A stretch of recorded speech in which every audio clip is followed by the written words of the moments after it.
Hello, and welcome to my stream. As usual, I'm Corey Campbell.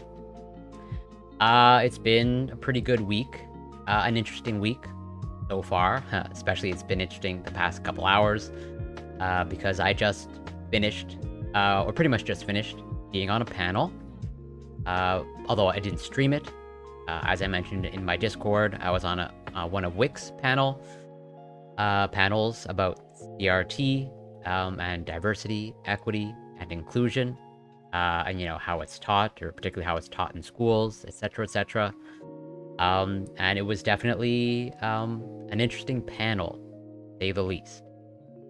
It essentially resulted in a 5v1, as in pretty much 5 panel members, including myself, essentially advocating or defending CRT and diversity, equity, and inclusion education, and one person fairly staunchly against, and if anything,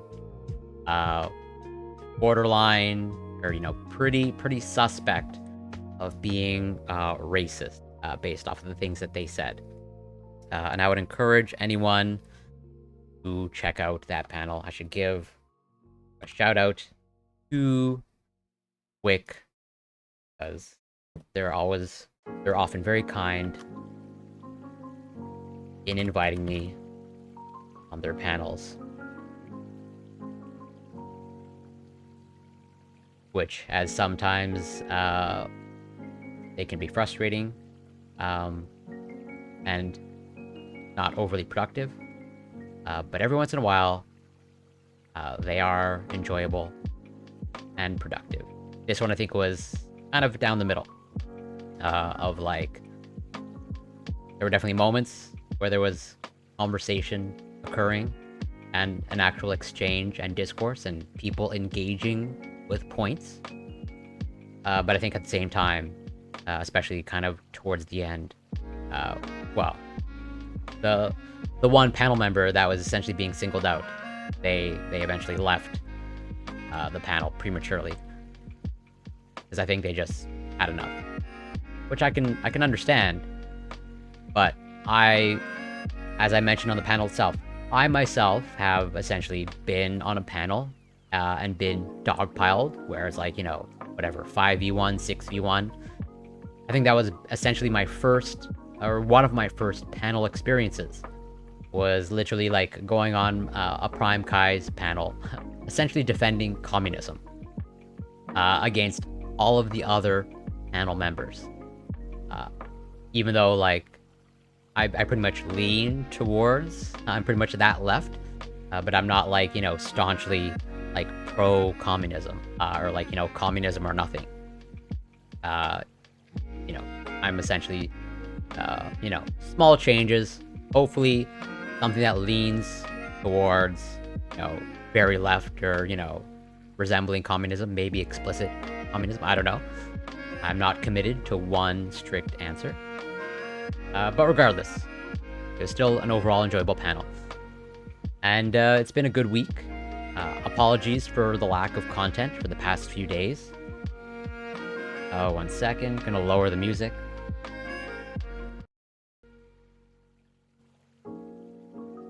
But yeah. Been busy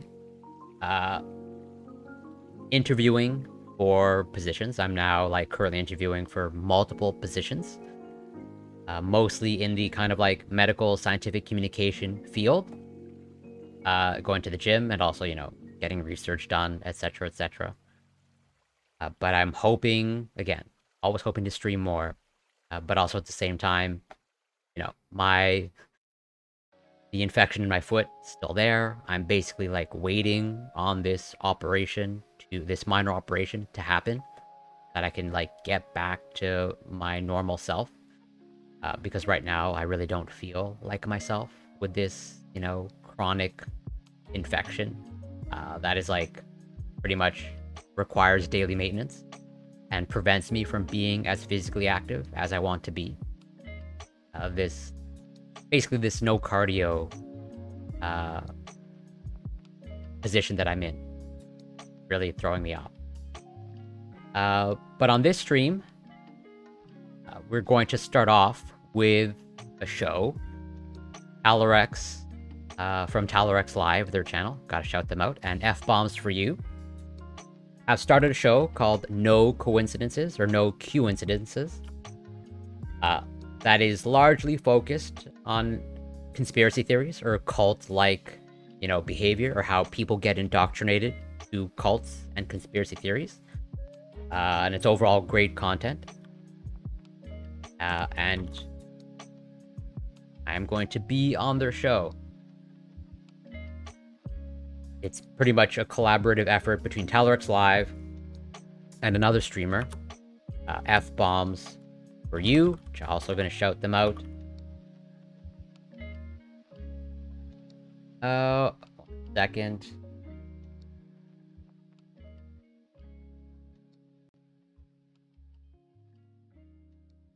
I'm just editing. Oh, and I don't think I shouted out F-Bombs for You properly. Think. Welcome to Flavor Country. Oh, and Matt, thanks so much for the follow. Much appreciated.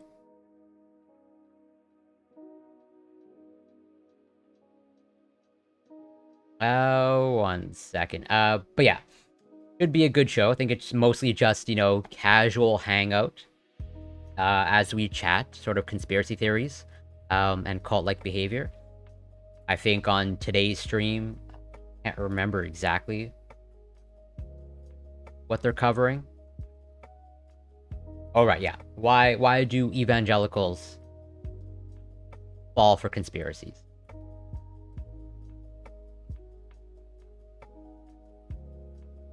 But 1 second. I'm gonna hop into their voice channel.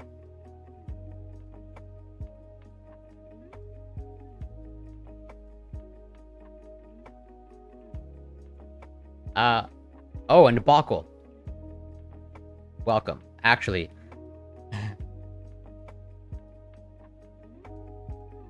here are some things that I want to cover. I think this is huge news. I hope you're doing well, Bakel. Always a pleasure to have you pass by. Also, Akmat, also a pleasure to have you pass by. I do want to cover this. This was published not that long ago. Pretty much a couple of days ago. I think this is, not all science has to be super serious. This is basically a study, I think the first of its kind, showing that, dogs cry or shed tears when they are reunited with their owners. Oh, and Bob Marley, welcome. Thank you so much for passing by. Always grateful for that as well. Where it's like, it seems like, I think most owners intuitively know that, their pets get very attached and they can cry, at least verbally. But now we have evidence that, maybe dogs, have the capability to shed tears. And I agree, Bob Marley. I have a cat shirt on right now. Overall, cats are better.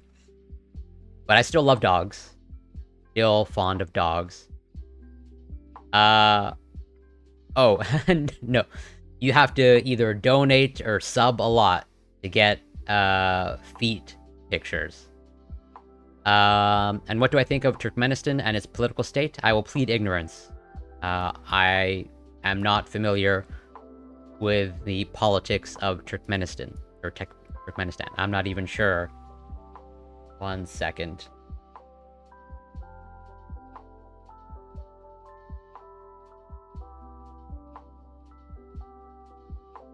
Yeah, I'm not even sure. Screen share. Stop screen share.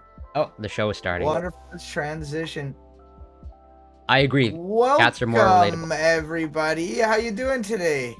Welcome. Thank you so much. I'm doing very well. How about yourself? Doing well.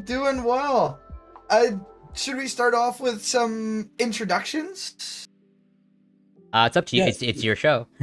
Yeah, go Corey, please lead us off. Yeah, I am Corey Campbell, a biochemist, PhD candidate in biochemistry. I cover science, news, some politics on my stream, and also the occasional workout stream, although I want to do those more.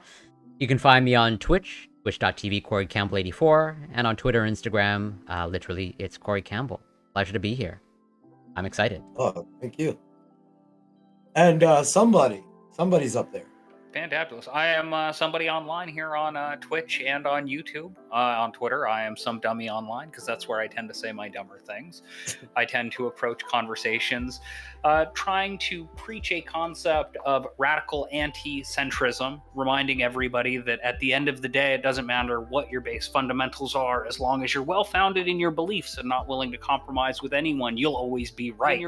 So keep that in consideration when you're building your ideologies every once in a while. But outside of that, I try to encourage people to come to a more mutual understanding with everyone and try to understand why they think the things that they think more often than not.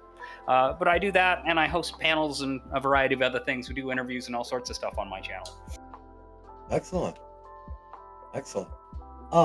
Okay, so that being said, I have a question. We talk a lot about how we reach people, and I think one of the essential things we have to accept is that the people that have beliefs radically different than ours, grounded in a reality that we can't actually point to as a fact, like we know that these realities to them aren't facts, but to them it's their reality.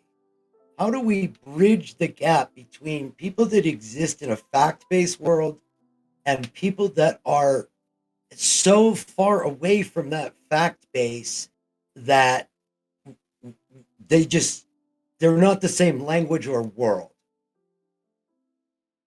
So I feel like we're bringing a lot of weight into that assessment, because there are a lot of people that have completely differing perceptions on events and on reality and the way that the world is made up and the reason that things are the way that they are. And sometimes that is for cultural reasons, sometimes that is for educational reasons, sometimes it has to do with the media that people are consuming. And a lot of times people are driven to extreme ideologies because of this extreme feeling of isolation and feeling like nobody understands the perspective or the hardship that they have gone through.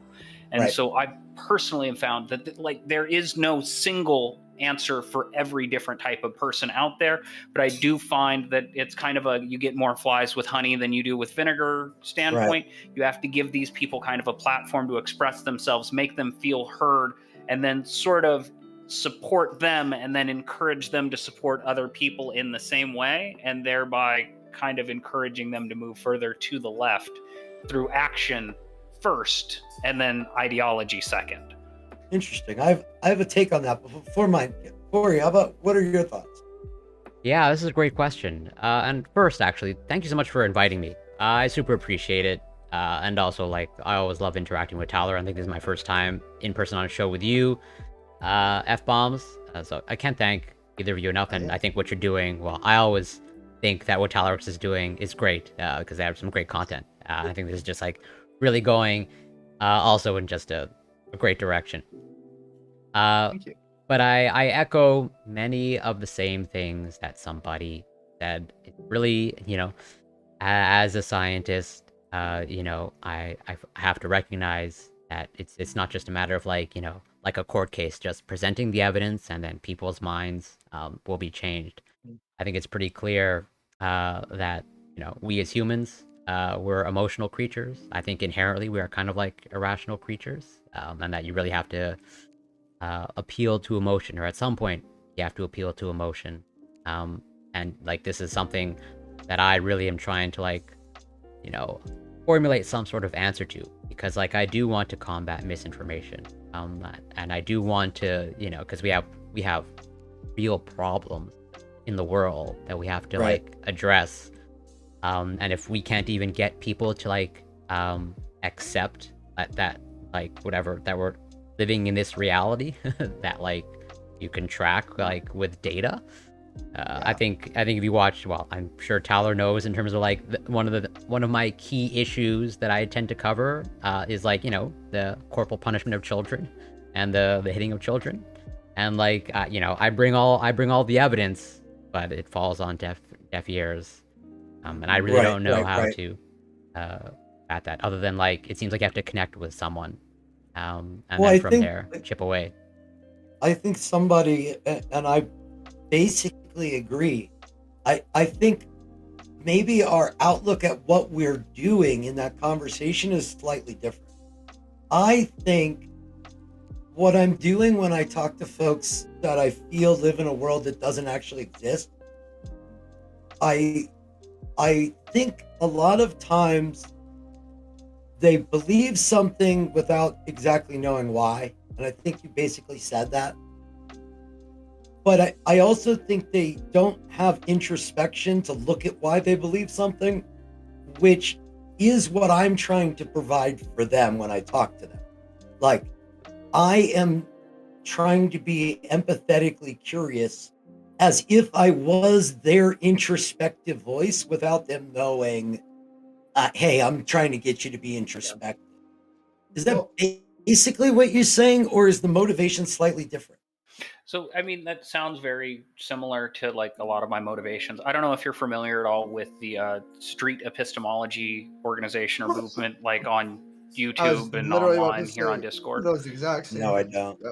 So, it is kind of a Socratic methodology in which there is an interviewer, and then they will usually stand in a public place. They do it online often, or just in normal conversation from time to time, but they present it as, hey, are you willing to make a claim that you believe can't necessarily prove to be true, but then you live your life based on the way that you feel about this thing? And then we'll explore this for 5 minutes, and there's kind of a methodology by which the interviewer will take them through a Socratic question answering scheme to get them to, how are you coming to the conclusion that this is true? What kind of evidence could you be presented with that might change your viewpoint on this and get you to potentially abandon your beliefs? How would your life change if that were to happen? And how good is the assumption that you're making by which you're forming these views? And one of the key fundamentals in this process is not presenting any of your own ideas in conflict to themselves. Right. When they find themselves questioning, not helping in the questioning. So once you get involved in that, one of the hardest things that I can never do is make an objective claim, because I immediately am going through the Socratic method in my own mind of, okay, well, none of these things can fundamentally be proved or true, and I'm making assumptions at some point, and at some point I'm trying to enforce my assumptions onto someone else and tell them that their assumptions are wrong, that they should be using mine, and now I'm like committing a thought crime. And so it slows me down, and it forces me to just go, okay, let's examine your beliefs and your thoughts for a minute, because mine are confusing and messed up, like I'm sure yours are too. And so we are encouraging introspection in some way, but you got to be really careful not to like put yours out there onto them. Well, yeah. So that's the thing. Am I doing it to get them to follow what I believe, or am I doing it just to get them to ground their own beliefs, at least in some form of reality, that they haven't yet tried to do? Well, because it's a longer form than just one conversation for them to move from a place of, I run my existence on these beliefs. I'm not going to change their core beliefs in a conversation, and anything I have to say doesn't even matter anyway. I agree, and I 100% parrot everything that somebody was saying there. I'm a big fan of the Street Epistemologist. I can't say it, but I love the channel. Awesome. I'm a big fan, to put it simply, of finding out what they believe and why. And is that a good reason to believe what you believe? Is that a good reason to come to those conclusions? And if you go into it with the understanding of that's what you're trying to do, and trying to help somebody else and yourself understand why other people believe and what yourself believes and why, and is that a good reason to believe it, is impactful for both people, like you said, you're not going to change somebody's mind overnight, but you may give them a new lens to look through, a new way to think about something, and a way to reflect on things in a different way, which would help me a lot with my deprogramming of certain things. Well, this is where Corey comes in. Exactly. Because Corey, you come from a scientific perspective, but the science you're looking at is data, not emotion. And so if you take the data side out and you take the emotional construction of their core beliefs, we probably can, and this is where I was going to push back on somebody just a little bit, we do craft the questions. So the person that asks the questions controls the conversation, which means we do have a say in where the conversation goes, just we're not guiding their answer. So, for example, like I studied anthropology at school, and the conversation that I tend to have with Christians most frequently has to do with Charles Darwin. And Christians tend to make a lot of assumptions, and they have their own idea about what the theory of evolution is or what the theory of natural selection is. And they kind of want to create this like straw man that they are ready to like combat. And when you actually talk to them about the actual way that like inheritance works and genetics works, and when we start talking about like dog breeds and where did labradoodles come from, like they understand all of this down like to the very base of it. And then when we start talking about mitochondrial Adam and mitochondrial Eve and how they were separated by hundreds of thousands of years, then they start getting frustrated again. And you're like, well, no, there wasn't a garden. Like, it's a metaphor. But like, we can use your metaphor if it helps for you to understand the story. Well, basically, you're just describing where the emotion breaks down from what they're willing to accept. Well, some people aren't ready for certain things. I'm not going to explain macroeconomics to someone in the 5th grade. I'm going to give them chronic depression. And simultaneously, like, you can teach them the right things about the way that economies works. And then at some point you need to teach them all of the dark sides of capitalism so that they like realize what's actually going on. But that's like a college level thing, and some people are never going to get there. Some people don't have that capability and need to kind of live in like the childish la la land that they learned at the end of 12th grade or at remedial economics course that really only went up to like middle school education. To that point too, I think it's important to understand that maybe they're not ready to hear it from you. Maybe they need to hear it from somebody else, somebody they know, somebody they trust, they have a better relationship with, somebody who, you know what I mean? Like, sometimes it's not necessarily the argument or the conversation, but rather the trust or relationship built with that other person. Well, Corey, have you heard of a thing called reticulator activator? I have not. That sounds like one of those like made up gadgets that just it really does. Yeah. I fucking am praying. I am praying shit. This is not some made up bullshit I learned in a sales class someday. But reticulator activator is like, you've never seen this car on the road before, and you buy it, and now all of a sudden it seems like you see it every day, 6-7 times a day. Or you never heard of a concept, and now all of a sudden you're hearing about it all of the time. Is that something scientific, maybe, that we can add into how we look at these conversations, where we just know enough people are saying similar things that we don't have to dig in and make them change their mind? We're just planting seeds that now they might hear again. So I tend to agree based off of I'm pretty much like just going by my experience of like sort of what you alluded to of like planting seeds. It does seem like it's a very slow and gradual process, and like you have, not only do you have to like plant the seed, but you also have to like go back and water it and like whatever, I don't know, whatever. I've never like grown a plant in my life, so. It's very similar to a sales funnel pipeline. It's very similar. Or getting people to believe a lie by repeating it multiple times, so it becomes something familiar. like that. Yeah. And you know, again, based off my own experience of like, so I don't think I have yet to really, as far as I know, like change someone's political positions, but I have sort of, in some sense, de-radicalized someone, essentially made them like less religious, or as their family puts it, they have now become whitewashed.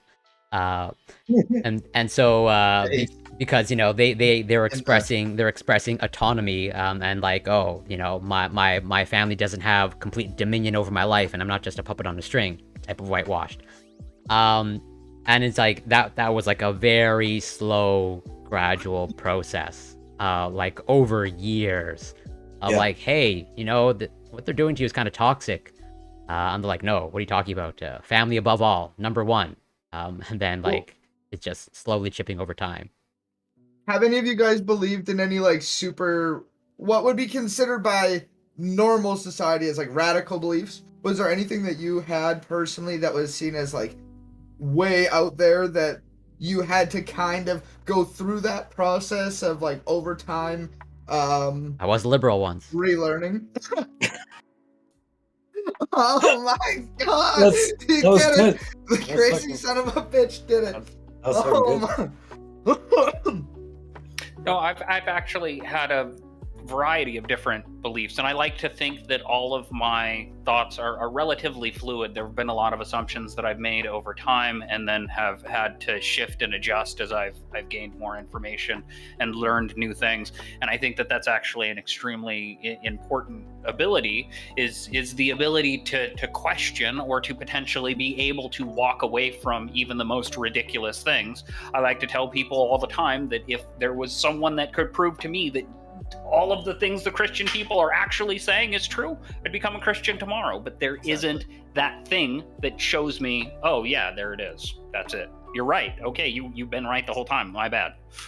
Were you ever like a Christian? Were you ever and if so, like, I by that face I'm guessing like not really, like. My mother is one of these card-carrying QAnoners. We can't talk about a majority of these things anymore. She fled the United States back in 2008 because Barack Obama got elected as the president, and that was the beginning of the end of the world.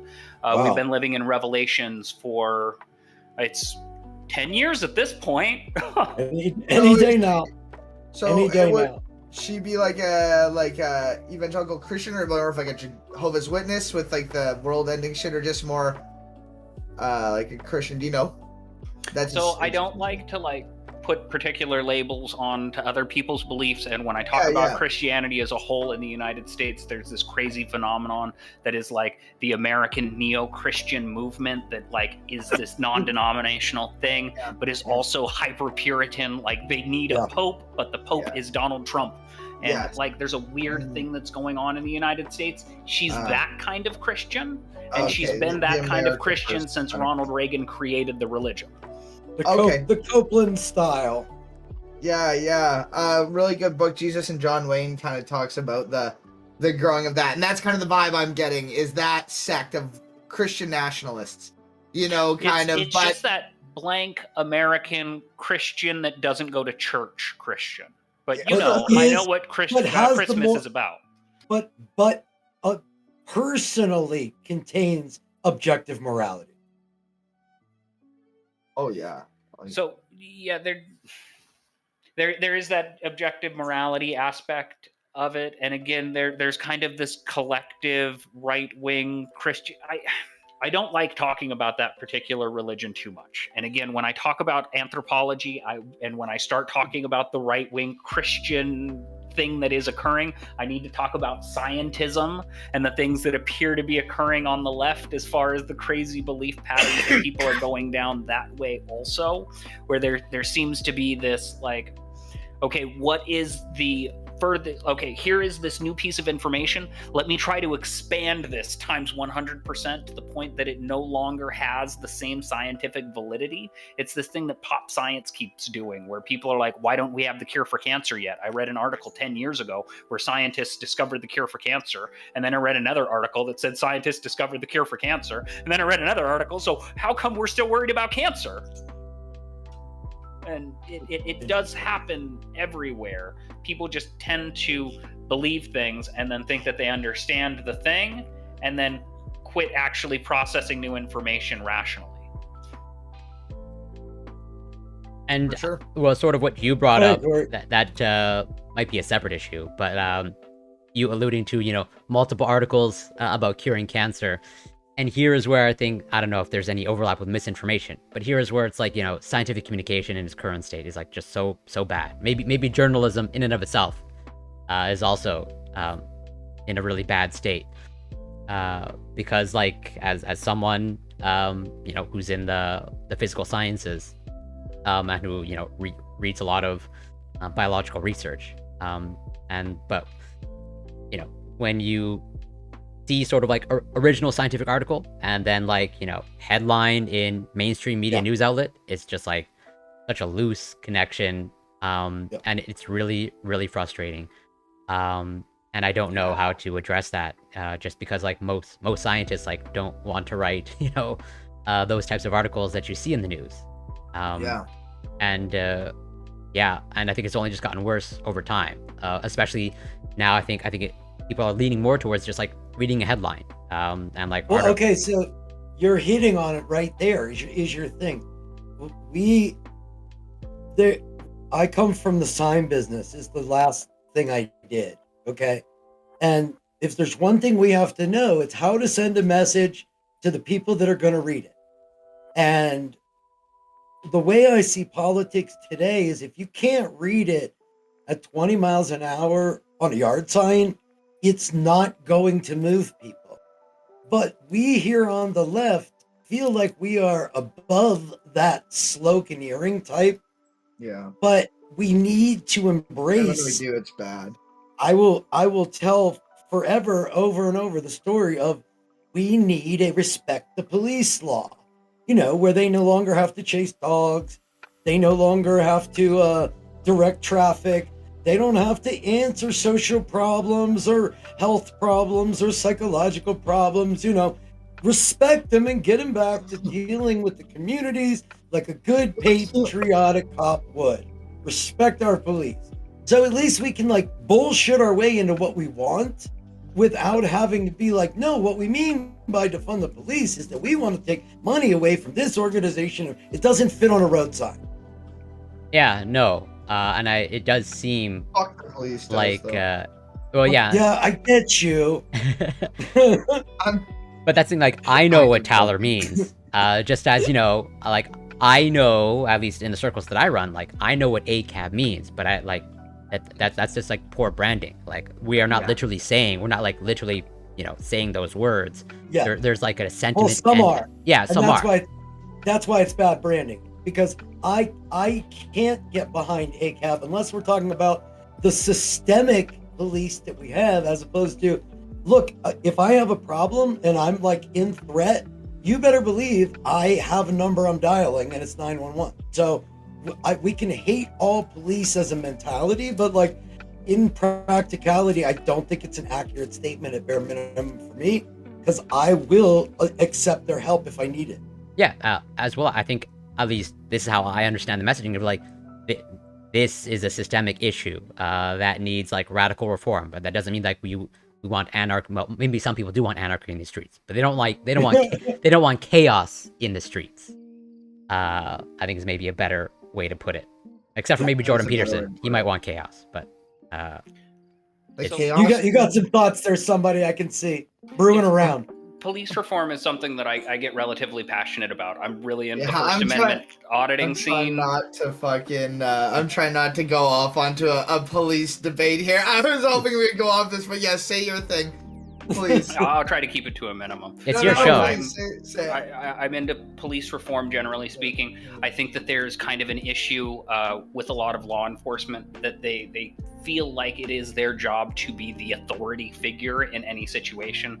They come into a situation, they're like, okay, who is the angry person here? What do I need to do to calm everything down? And I feel like it sort of, they enforce people's feelings more than they enforce the actual like structure of the law. I feel like police officers aren't educated well enough, and there's too much variance between municipalities with the way that each individual police force is trained. And then the next step up is counties for sheriffs, and then you go to the next county and all of the rules change again.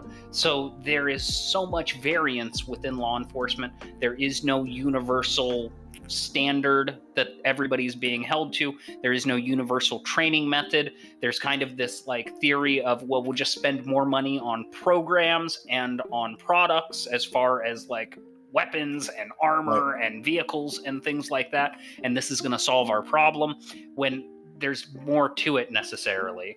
And police officers think that authority is you're not allowed to question what I say, when actually if police officers were like frickin' Superman in the sense that they don't ever make mistakes, and you have never seen a video of a police officer doing anything outside of what is perfectly right, no one would disrespect the police because they are a shining beacon. Conversely, we've got like this hyper corrupt evil organization. Everybody's like, yeah, I respect the cops because I'm afraid of them. I think that's all. Well, and to take it away from cops for Talorx's benefit. No, all I was just going to say is that I think we need to seriously reimagine policing. I will stand behind ACAB. But that is a great conversation for another time. But yes, I do think that you're definitely on the right track for sure. But the thing is, to take it 100%. away from like that conversation directly and make it more general about beliefs is, regardless of whether we're talking about that or QAnon or politics or abortion or whatever, the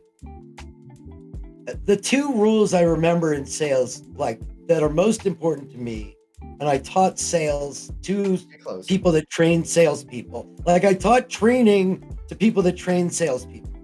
And the two most important things were nobody, or if I say it, it's a lie. If they say it, it must be true.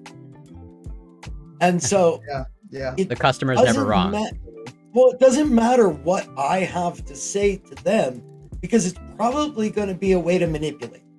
So they're going to be defensive. Even if I say the same thing they would say, me saying it is going to change their perspective.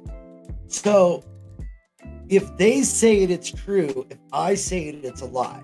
So this is where the questioning comes in. Mm-hmm. And the other side of the equation is nobody cares how much you know, nobody cares how much you know until they know how much you care.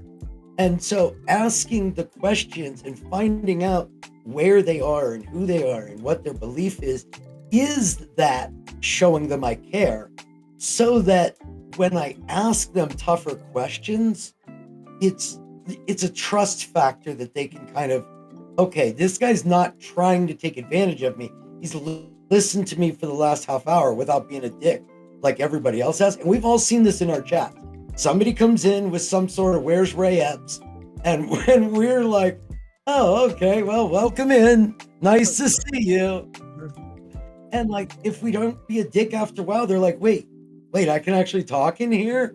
And they start to like open up a little bit. And I think that's where we take this, where this is what somebody was saying from the beginning. Yeah. Yeah. Go ahead, Tyler.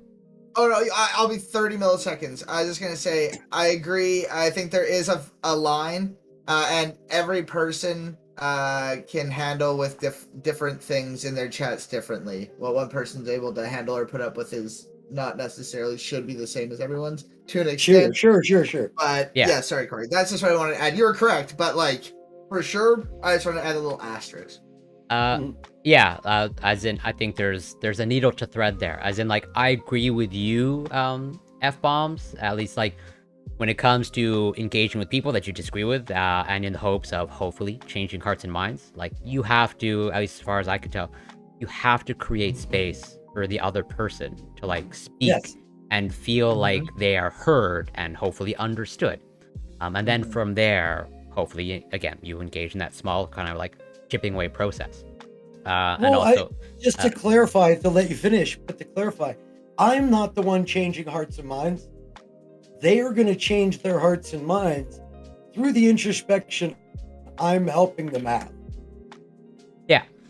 And also, like, I also agree with Tyler of, like, there's a line, of like who to engage with. As much as like I would ideally want to, Oh, yeah, sure. change everyone's mind who I disagree with. I also I probably have to recognize that there are some people, if not many people, that are just like immovable. Of like I think it's sort of like built in. If you are staunchly religious, like that seems that maybe I'm just would fail too much of a failure, but that seems like an insurmountable task of like if you are like staunchly religious or like super staunchly sort of, I don't know, white nationalist, it seems like you're just like inherently like closed off. Well, and I feel like maybe closed off to the particular tactics and techniques that you might use to try to interact with them. Fair. There are Christians that are scientists. There are Christians that are anthropologists. I would add quotes there, but okay, everybody's got their own interpretation and their way of interacting with their faith. And if they can communicate with these people, and I don't want to say infiltrate these groups, but if they're able to communicate with these people and kind of go, hey, no, everybody, look, here is the metaphor. This is what everything actually works like. And actually, we can be cool with the gays because Jesus was cool with the gays.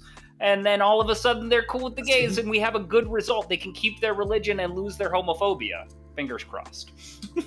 Yeah, and I think most people are like kind of familiar. And I guess going back to my original point of like, it seems like, yeah, for one to change their positions, there has to be like some sort of connection to like the other party. I think to me the classic example, even though they're an overall pretty despicable person, but like Dick Cheney, like pretty despicable person, but they're more pro LGBTQ just because like they have a daughter. It's like, oh well, I don't want my daughter to suffer, so I better get on board with that. Yeah. Oh, for sure. Yeah, you need to be able to speak someone else's language. And if I'm trying to have a conversation with someone about climate change and then we suddenly get caught up in theology, we're no longer discussing climate change. Now we're discussing theology.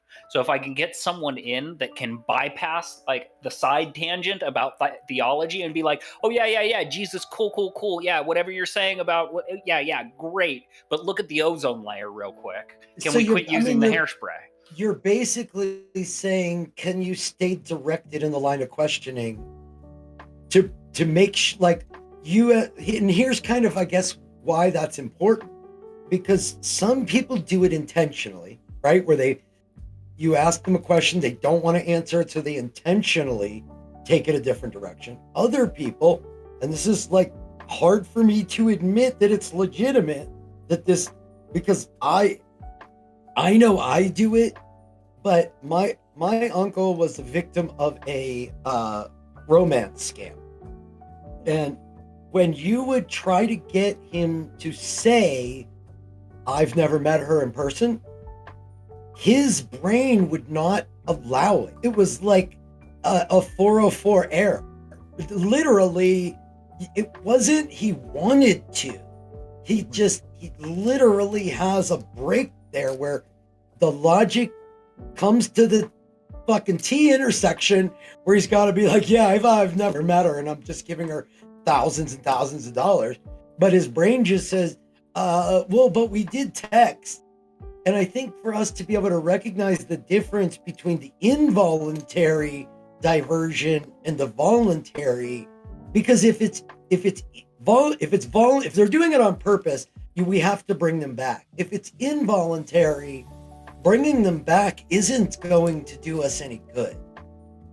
For sure. I talk about this type of stuff quite frequently because I talk about radicalization and cults and those types of things. Like, I was a young earth creationist. I was a conservative. Like, I've been I've been chipped away at over years and years. Right. I was the dude who didn't listen. I was the dude on the call tree who had my arguments, and people would give me sources to shit that I said was all bunk and bullshit until like 5 years later I finally got the nuts to like allow myself to read it. And I was like, oh fuck. You know what I mean? Like, I would fucking debate you to the death over the earth being 6,000 to 10,000 years old. I was that confident, but I wasn't confident enough to say it was 6 or 10 or 7.5. It was 6 to 10. You know, but like, I think that that's important.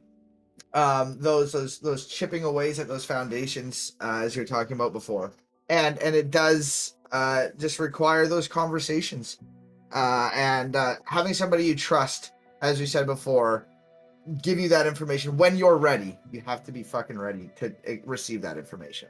Yeah, I've for me some of the issue, or I think one of the core issue for me is like recognizing that it's a slow process, but at the same time, like I think based off of, well, depending on the issue, we don't necessarily have the luxury of time, and like it's especially when it comes to like I think a glaring issue like climate change, where it's like, you know, it seems like something needs to happen quickly, and I don't know. The problem is just because you want it to happen quickly, those mechanisms don't occur faster.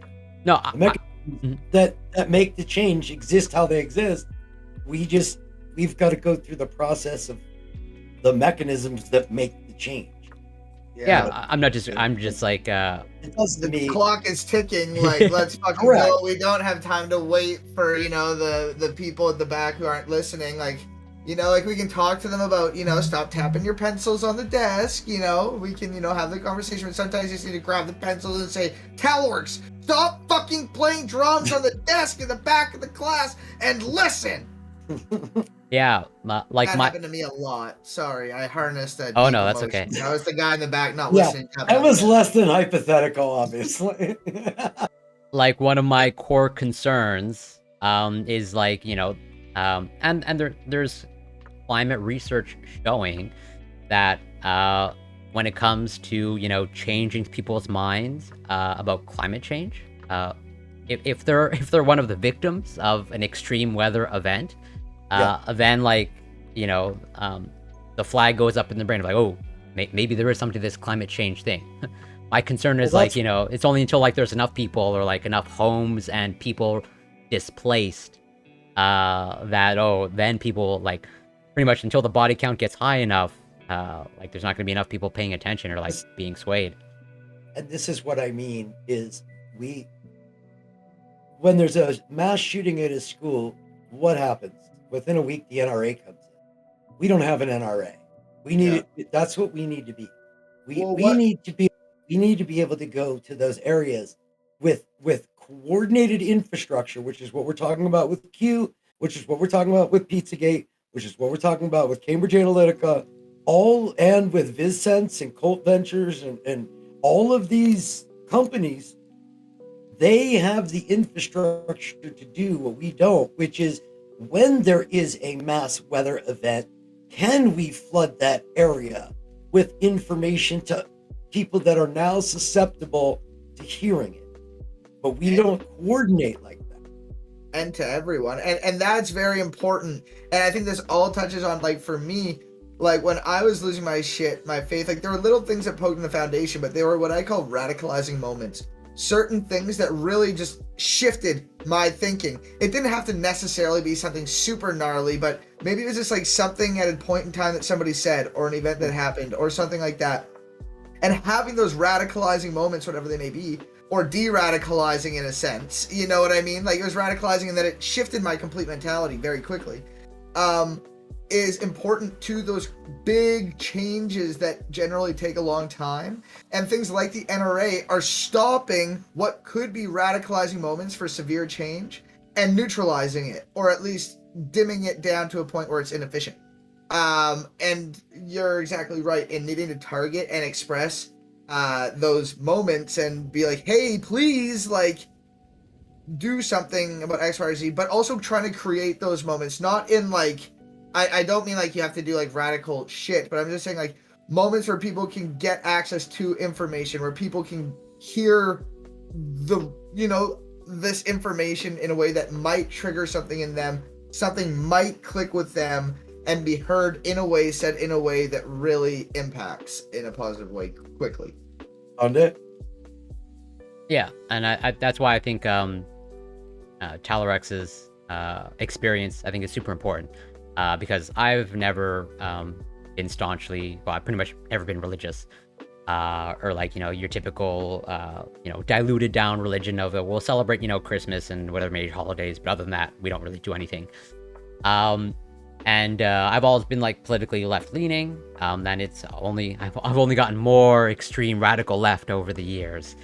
Sort of the opposite direction of like as you age, you're supposed to get more conservative. It's kind of like the opposite for me.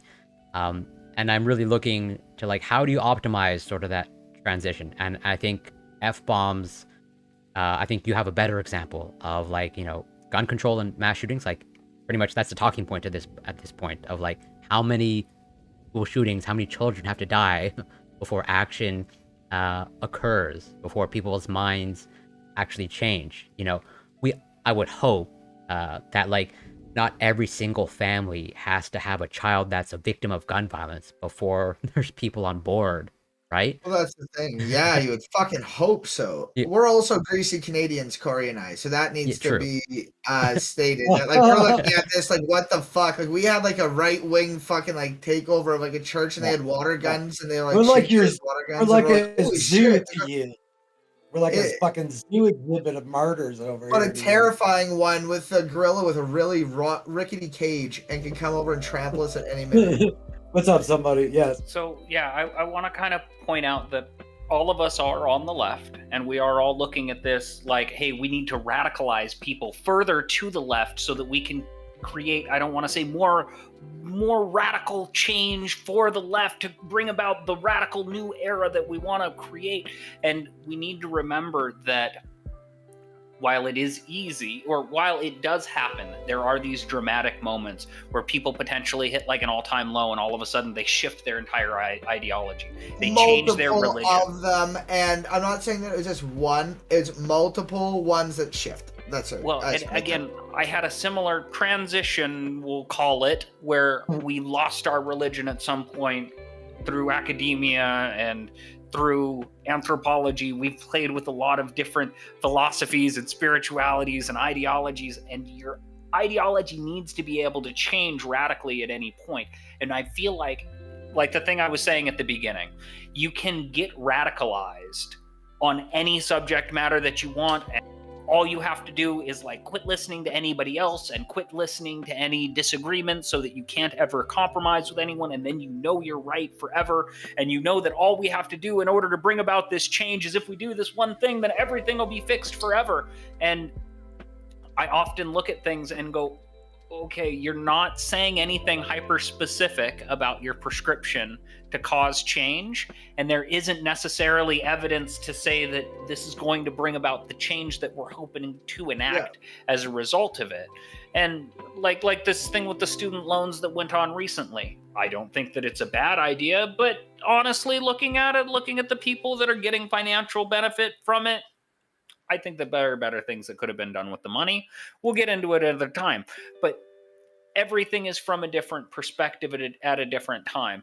And encouraging people to hit these all-time rock bottom lows so that they're capable of going through these dramatic philosophical shifts enables them to shift, yes, to the left in ideal situations from our perspective, but people on the right are trying to encourage people to hit those situations also, and trying to encourage those sways to go to the right, because people do go from the left to the right all the time. And while all of us have no doubt seen a shift toward the left or been more on the left in our adult lives, there are a lot of people that go the other way, or that have been on the left, and then all of a sudden something happens and now they're on the right. Something traumatic happened, I was raped and now I am a Christian, or I did too many drugs and now I'm a Christian right-wing fundamentalist. And crazy stuff happens. Yeah, I actually I agree with all that. I don't think, at least like my Can I clarify own- the radicalizing moment real quick? That Yeah. I just want to make it clear that I did not mean in any way rock bottom. That is not what I mean or I'm saying. Like a radicalizing moment for me one time was like the 200th conversation I had with Buddy in his fucking hot tub, and like he just like said some shit just in a way that it finally clicked. And for me, that was a radicalizing moment. It wasn't that I hit rock bottom, but it was just like, oh, it just means a time of, or something that really gets that shift, and you don't know necessarily what it can be. It can be something extreme, like a fucking mass shooting or something like that. And you can see that 9/11 was a radicalizing moment for the States. Like, not necessarily for a good thing, exactly what you're saying. But it can be, and that's why I was saying that, like, with those radicalizing moments, like with the hot tub, where it's getting your voice out and saying things from a left perspective, putting that out there, and maybe some way of saying something from some person, some different person, might click with somebody and be that moment. That's what I mean, not rock bottom. I wanted to clear that up. Yeah, and to sort of expand on the point that you brought up, or rather maybe to get a little bit more of your experience if you want to share, but it seems like as a result of your experience in education, higher education or university, that some of your positions, it seems like as you framed it, like you've I don't know, reevaluate your relationship with religion as a result of your experience in higher education. Is that like a fair assessment? You're talking to somebody, correct? Yeah, somebody online. So again, because of anthropology, I have a really hard time discrediting anyone else's spirituality or saying what is or what isn't true as a result of my street epistemology standpoint. So my position really is that a lot of what we're saying about hoping to further radicalize people and hoping to encourage people to not feel the way that our opponents feel sounds a lot like the same talking points that people on the right are saying about there is all of this misinformation and we need to encourage people not to listen to all the lies that people are hearing that is encouraging people to become radicalized to the left, and we need to start preaching the real truth about family. And it sounds the same, but it's because we're on our perspective that it sounds the way it does. I think there's a possibility that you're correct, and in some situations, I'm sure that is the case. My personal belief is I'm not looking to do anything to anybody other than ground their beliefs in information. Yes. And I work off of the principle. When I ran my shop, I worked off the principle of learn one, do one, teach one. And if I was going to make a sign, if I needed them to make signs, right, then I would show them and explain to them what I'm doing. Then I would explain to them what they need to be doing and have them do it. And then I would have them hands off explain to me all of the steps that I need to go through, so that I could highlight the steps that they miss in explaining it to show the gaps in what they're teaching me. And that's all I think we can be doing in these empathetically curious questions, conversations is, okay, you believe that, help me believe that. And it's in that they find the gap that they don't know. Like, you can think you know all the spelling words until you do the cue cards, and then you're like, shit, there's 10 of these 100 words I don't know yet. Right. I agree 100% with what you're saying. And it kind of circles back to what I was saying at the beginning, that I don't know if it's entirely ethical to ever want to change someone's mind, because I have to assume that the information that I've made my decisions based on is superior to the information that they've made. No, I disagree with you. What if they disagree with? Wait! I disagree with you. You don't need your information to be superior. You just need to know that their information isn't correct.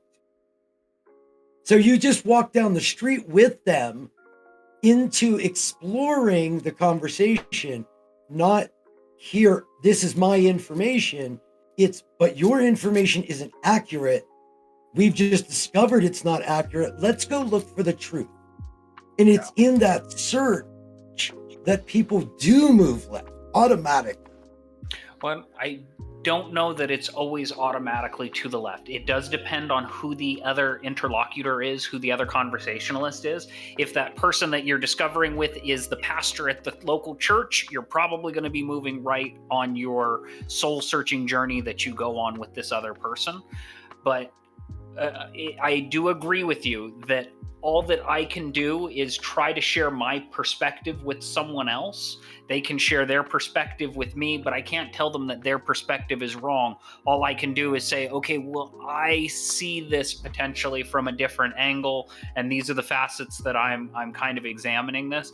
And again, it's more of an ask on their part. Can you try to explain to me why this isn't making sense to me?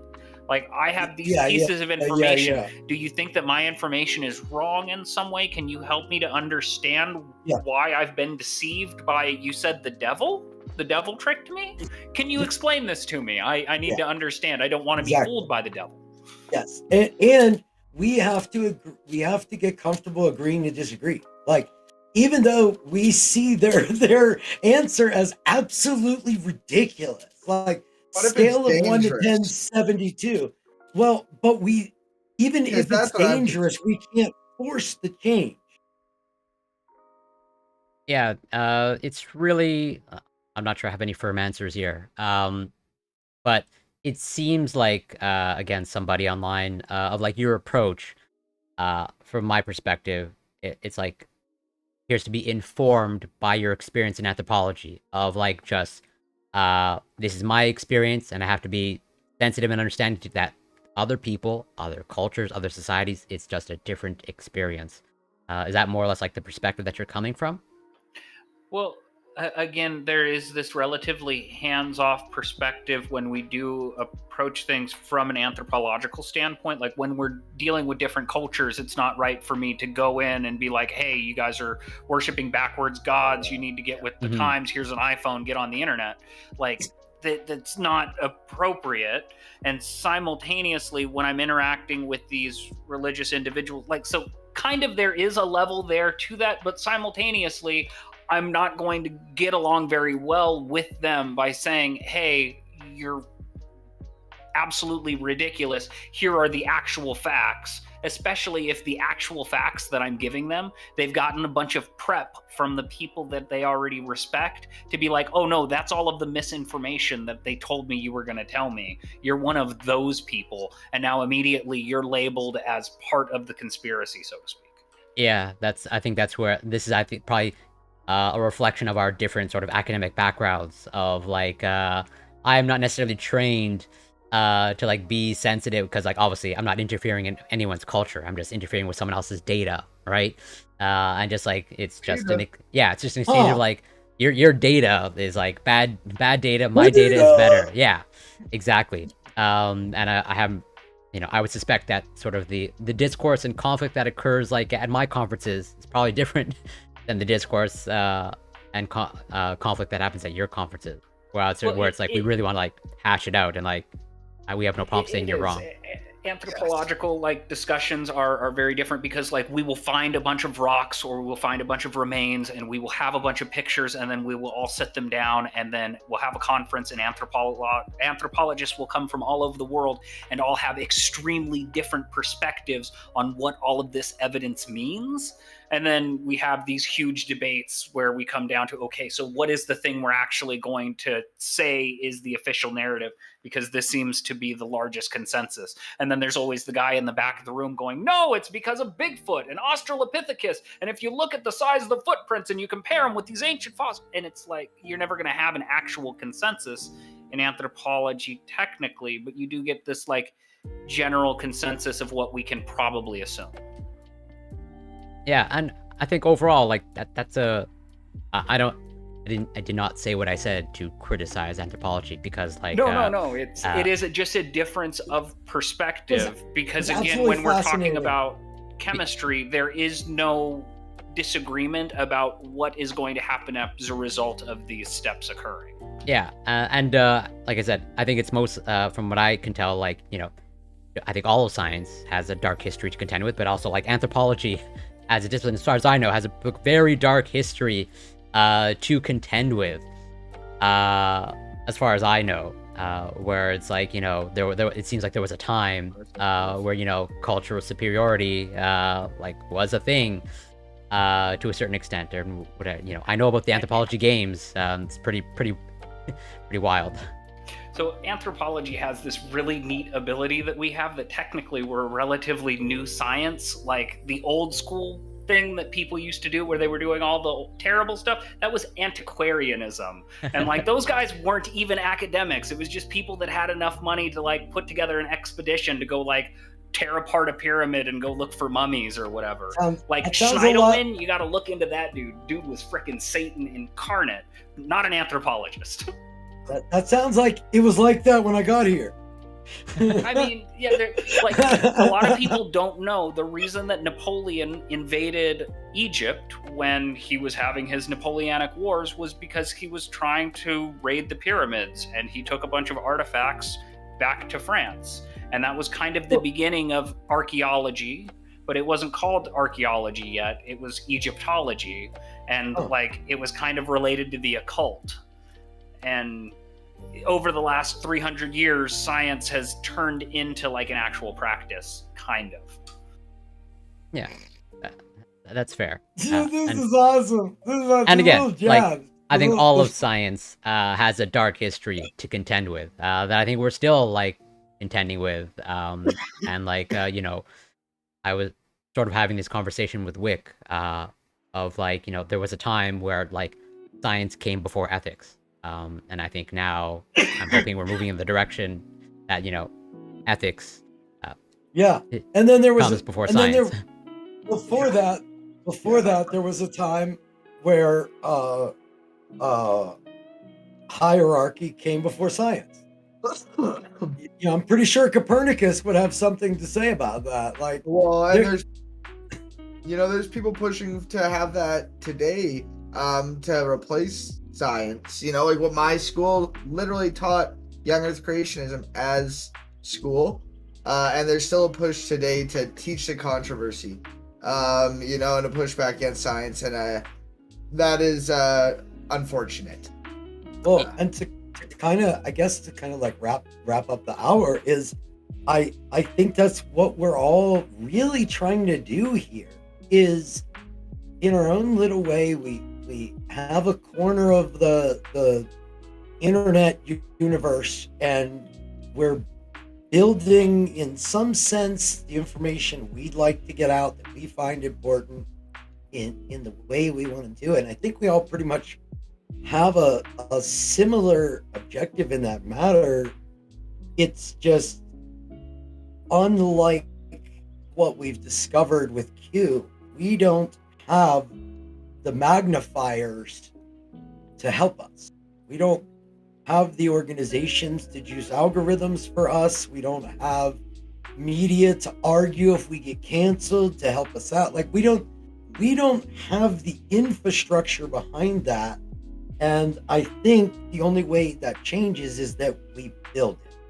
And that's kind of my goal in like all of this, is to help build the infrastructure available for us to be able to activate messages to areas, to be able to cover topics. But it takes years. It takes a couple years. Like, we've started the process, and this show is part of the process.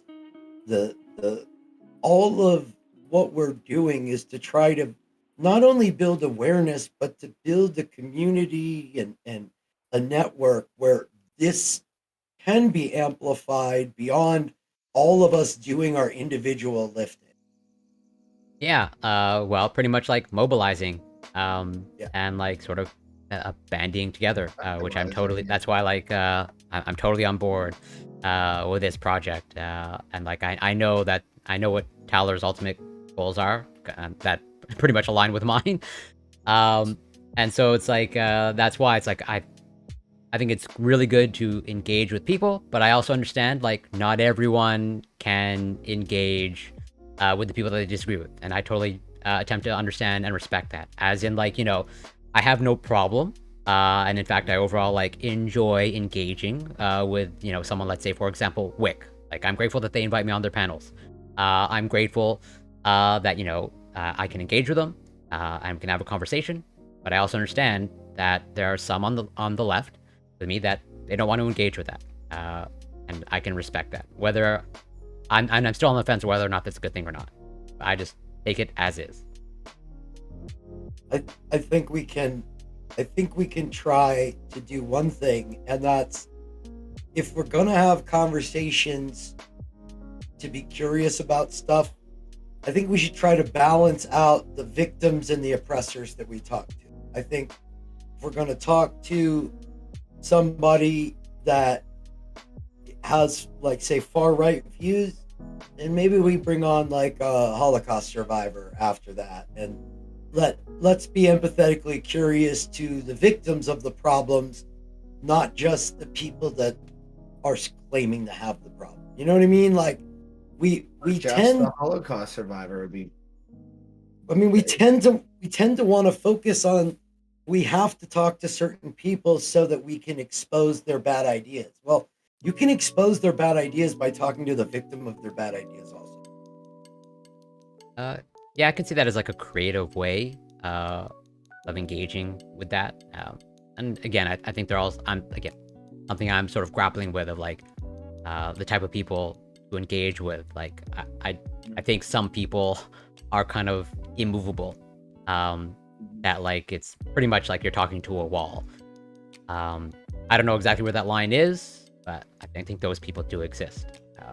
Without going too deep into my views, I think on this, I think that's really important to understand the far right's playbook, what they are actually trying to do, who are you speaking with, what message are you pushing, and what benefits are they getting out of this.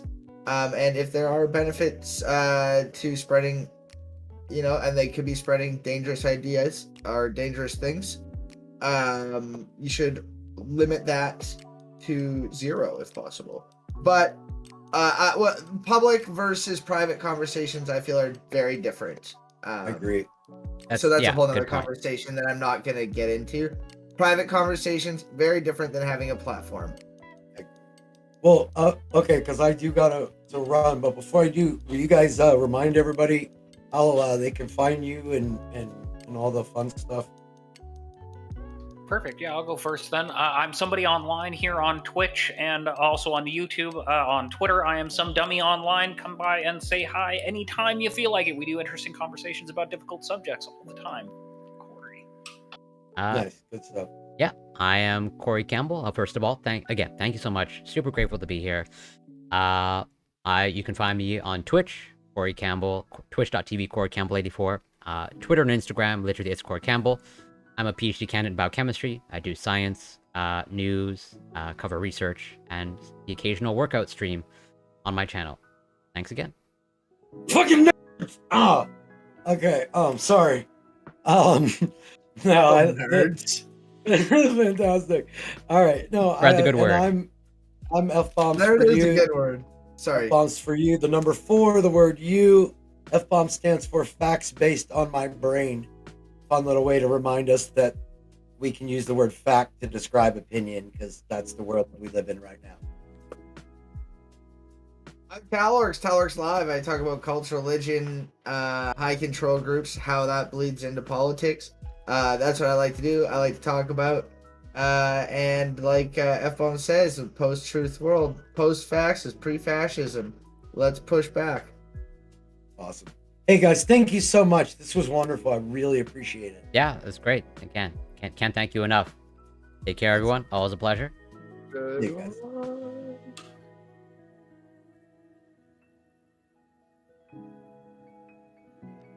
Awesome. That was great. Super excited for Alorex's and F-bombs for use. Show. Oh. Wow, thank you so much for the sub. Super appreciated. Oily Olive. I don't know what to say. Always generous. And I'm gonna do my best to hopefully continue bringing decent average content. So that was short and sweet. So there's definitely other news stories that I wanted to cover. This was one of them. Science news. I was covering it pretty much before the panel started. Oh yeah, so the conversation, it was a casual chat, basically about, you know, de-radicalization or changing people's opinions or changing hearts and minds. Where it's like, how do you change people's minds? What's the process? Is there like an optimal way of going about it? That was essentially what the main topic of the conversation was. Yeah, Bob Marley, excellent question. I'm probably going to reach out in the Discord and, you know, try to set it in stone of like an actual date. It'll probably be at least, you know, a week in advance notice, just to obviously give everyone time to either whatever, prepare mentally, psychologically, do any sort of, I don't know, reading or research that they'd want to do, and also select a topic. Or does there even need to be a topic? That's where I'm sort of falling short of like, what is it that we actually talk about? Or do we just want to like casually chat and like whatever gets put on the table by anyone on the panel, we just like run with that?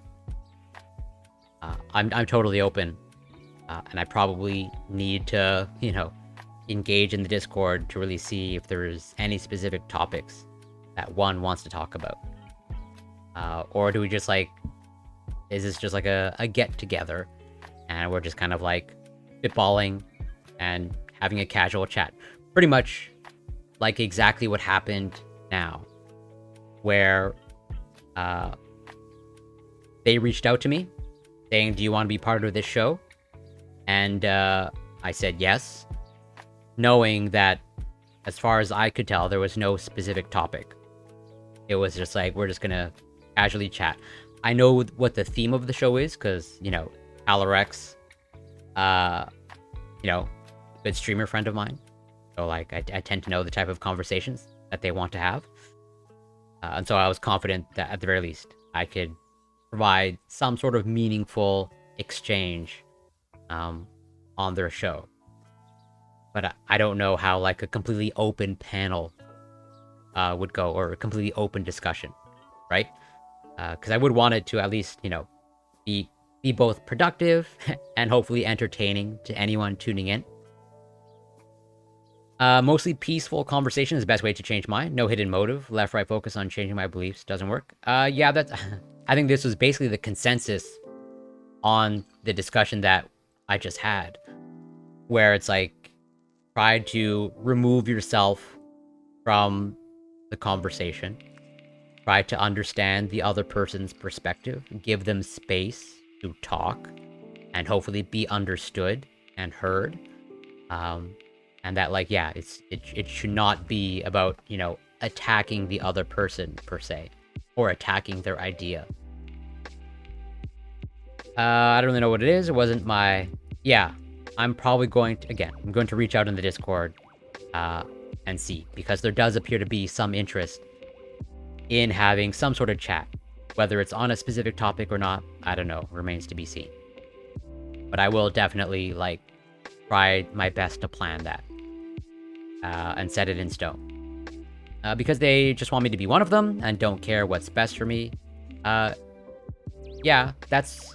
Like, I understand where you're coming from. I'm hoping... I think, generally speaking, when one is trying to change another person's political positions, like, I don't know that it's necessarily just trying to get someone to change teams for the sake of it. I think it is largely motivated by, you know, hopefully creating better circumstances for yourself and everyone else included. But that's just, like, my opinion. The Andrew Tate ban, I am generally okay with the Andrew Tate ban. They had some pretty awful ideas. And I would consider that type of individual basically immovable. As in, no matter what you say, essentially, they're not going to change their positions. And that probably when it comes to a strict cost-benefit analysis, the benefits of banning them probably, or almost certainly in my mind, outweigh the costs of, like, you know, just keeping them on a platform for the sake of whatever free speech. I'm probably going to cover this on a future stream, but we don't have a lot of evidence.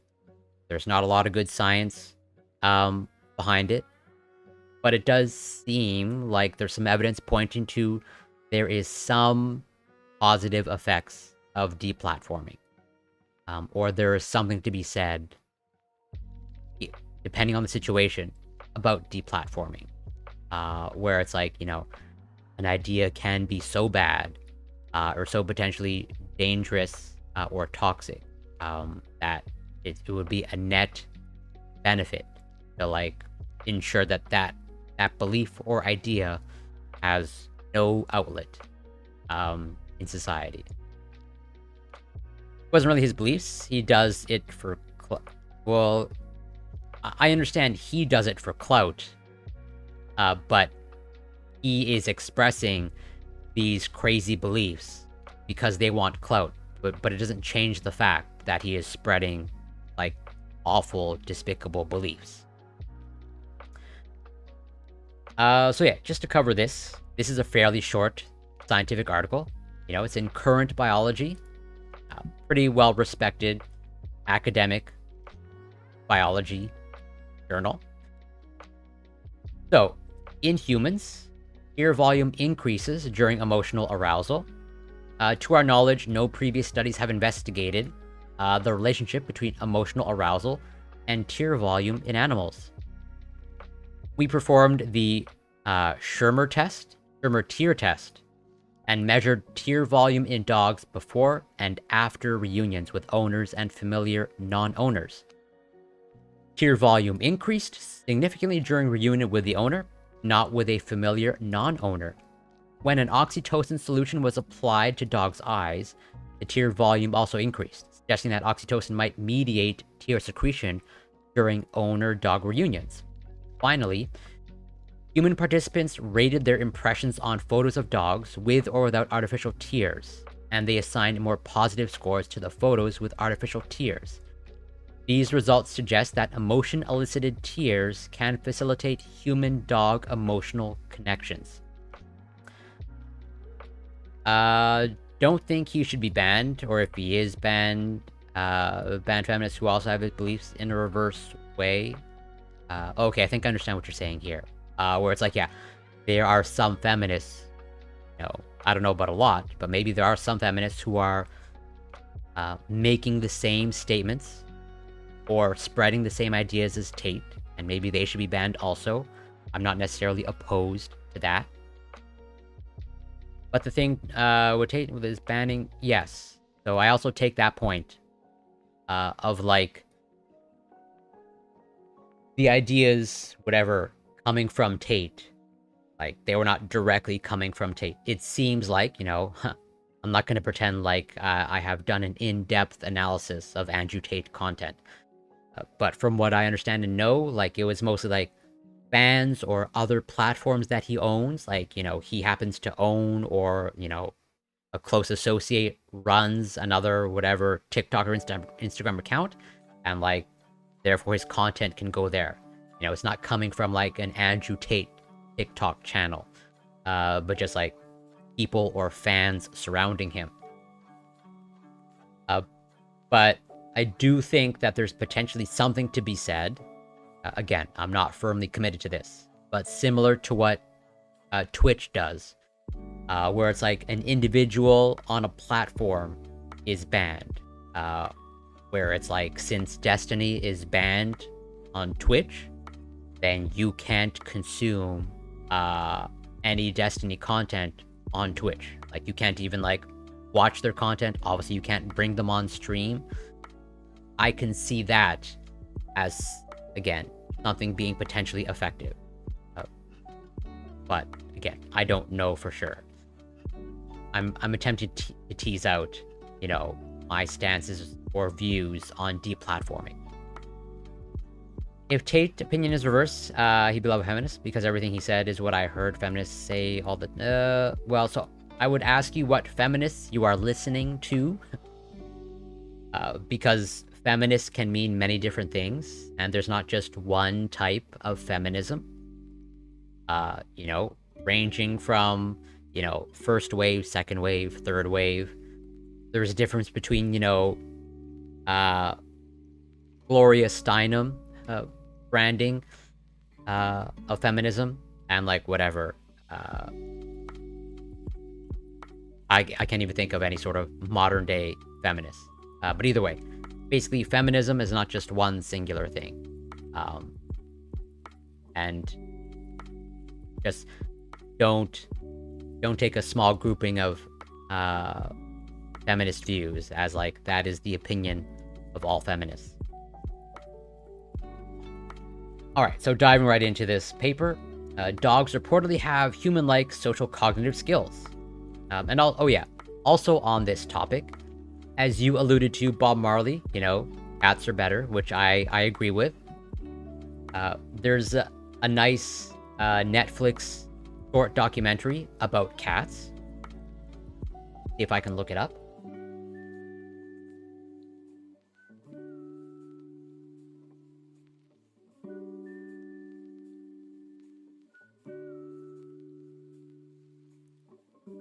Yeah, Inside the Mind of a Cat.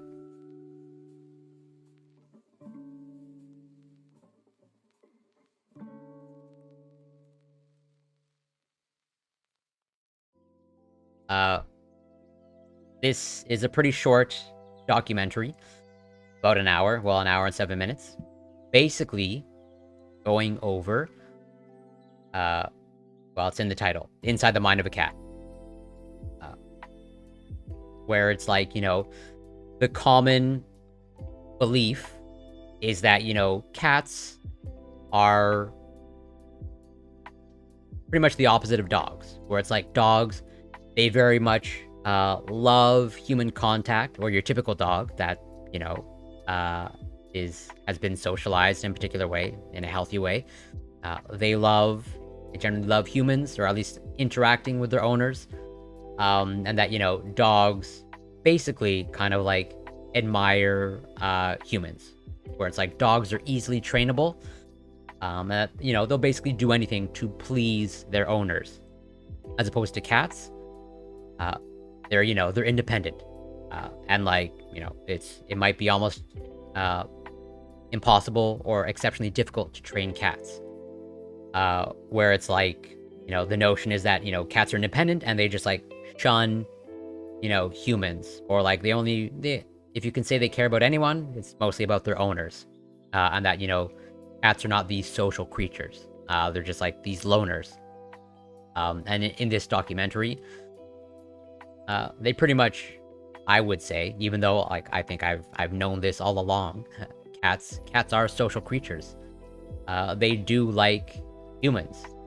They're arguably just as connected to their owners as dogs are, and that cats, like, you can train them. There might be just a specific way that they need to be trained, or like each individual cat has to be trained in a unique way. And that, you know, we might have underestimated cats in terms of like how social they are.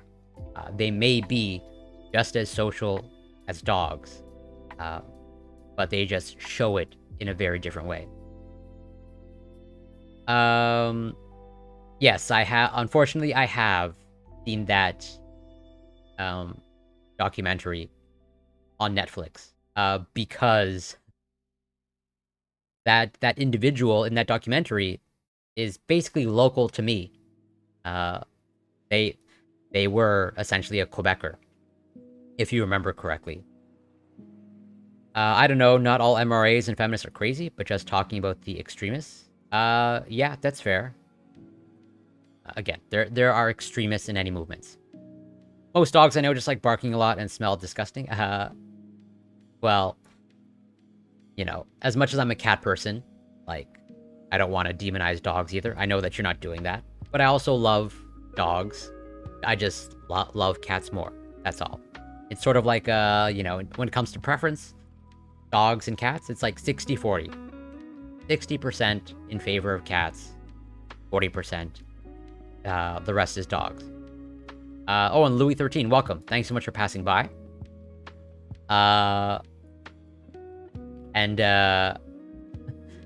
What exactly do you mean by your cat cheated on you with another family? As in, like, they just straight, like, left your home, and they were just taken in by another family? How long does it take to avoid a bad habit to be done with a bad habit? Ooh, I don't know that there's any universal recommendations. That will depend on the habit that you're trying to break. And that will depend on your approach to breaking the habit. Because not every habit is the same. Obviously, like, a cigarette smoking habit, totally different than, I don't know, the habit of eating too much. Clearly, you know, cigarette smoking, there's a complicated process that comes with being addicted to tobacco cigarettes. And that the process of quitting that habit is almost certainly different than most other habits. Generally speaking, to either break a bad habit or to form a new habit, you're generally talking on the timeline of like months, maybe years, depending on what the habit is.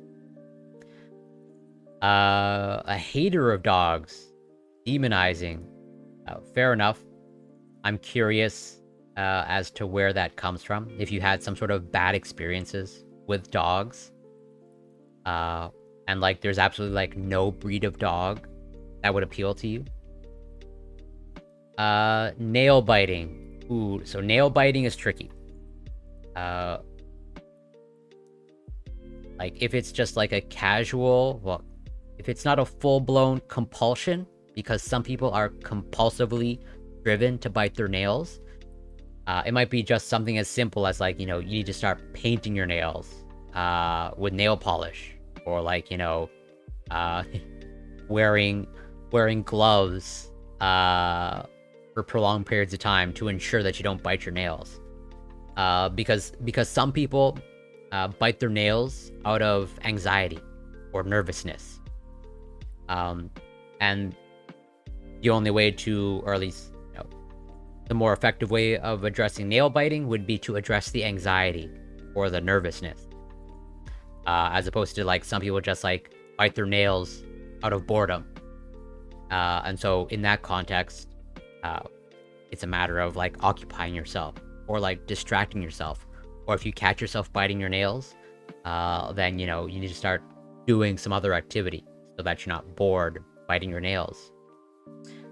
It's really only you can answer that question of like, is your nail biting driven by anxiety?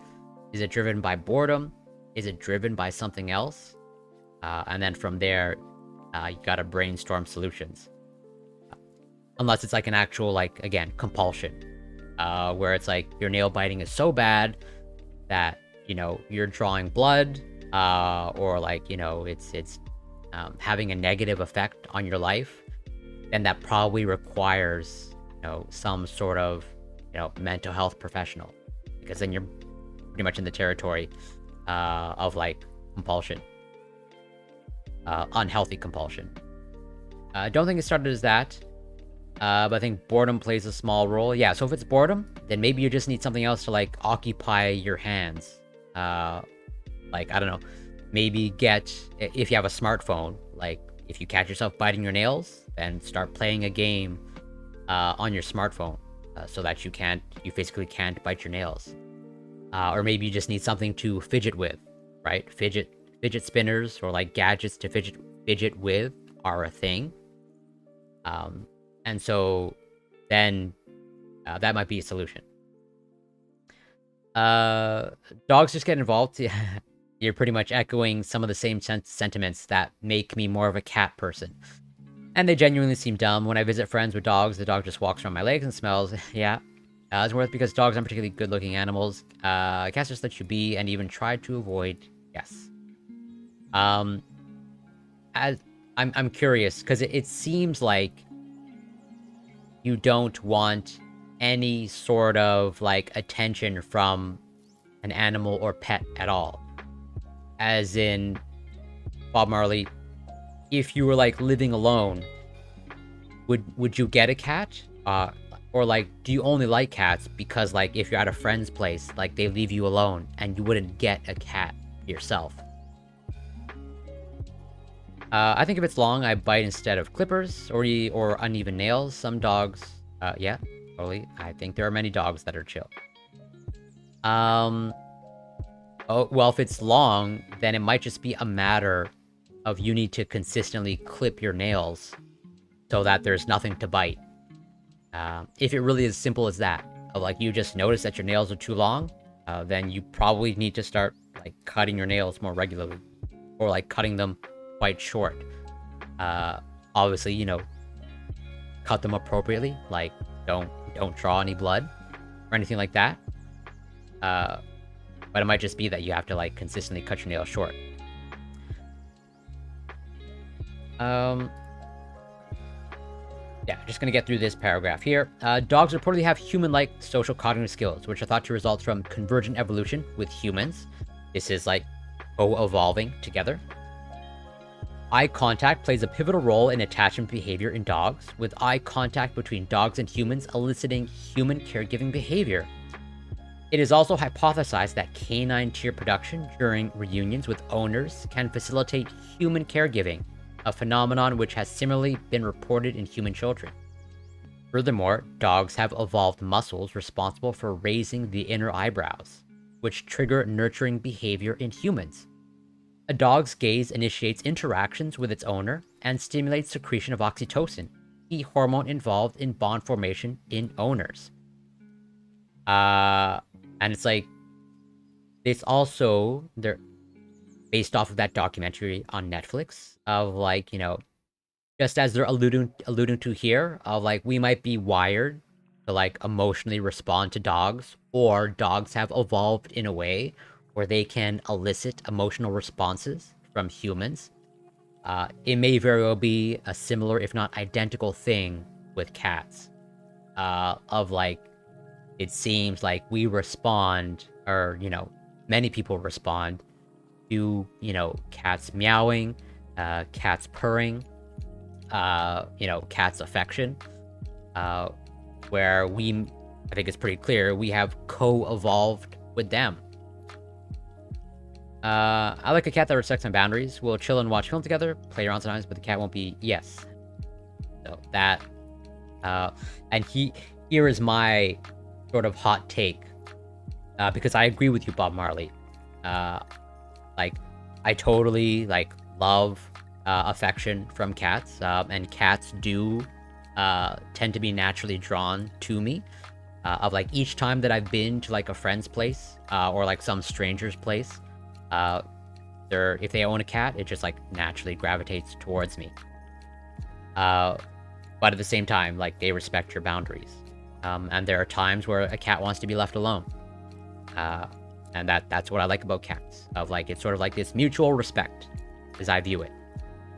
As opposed to like, yeah, very often with dogs, they just want to be in your face, like, all the time, no matter what. And there's not enough, you know, face time for a dog. And my hot take is that, like, if you're the type of person that loves dogs but hates cats, I just kind of assume that you have like boundary or abandonment issues, or like that's sort of like, you know, a little bit of thought that goes in my mind when I hear someone saying, oh yeah, love dogs, hate cats. And at the very least, that seems to, this is just my experience, I'm not going to like extrapolate globally, but of the few people in my life that love dogs and absolutely hate cats, it does seem like they have, you know, some sort of abandonment issues, or like anxiety issues. or boundary issues, to put it more broadly. What are your thoughts on equestrian as a vegan? I'm not 100% sure what you mean by equestrian as in like a horse as a vegan. Aren't horses vegan? But yeah, if you want to clarify your question, Oily Olive, I'll do better to answer. Oh, horse rider is vegan. Okay, yeah. Okay. I should have known that. I don't see why that would be an issue. I might be missing something. And I think I've made my positions clear of like, I think just about everyone has the capability to be vegan if they want to.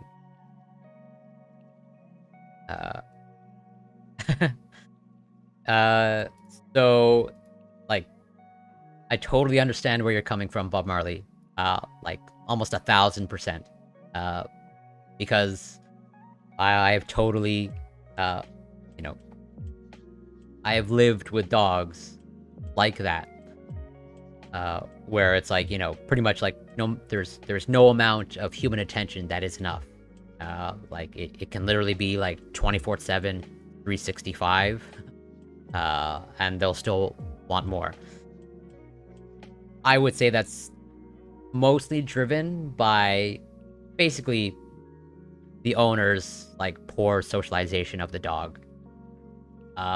Might not be your experience, but there are totally dogs that I know of that have had experiences with where like, yes, they're not like these anxious, you know, needy creatures that want to like latch on to you like forever. There are cat-like dogs. Not a lot in my experience, but they do exist. Humans often exhibit increased lacrimation, which appears as tears in situations involving physical pain. Interestingly, humans also have tears that are secreted in response to emotional arousal, both in positive and negative situations. It can be said that tears also play a role in nonverbal communication. For example, when humans are in a negative state, such as hunger, pain, or discomfort, or in a positive state, such as during reunions with family or friends, in which tears serve as a trigger eliciting human interaction. When dogs reunite with their owners, they exhibit highly affiliative behavior, including gazing at their owners, wagging their tails, jumping up, and licking their owners' faces. Now, there's even a video. Do I even dare click?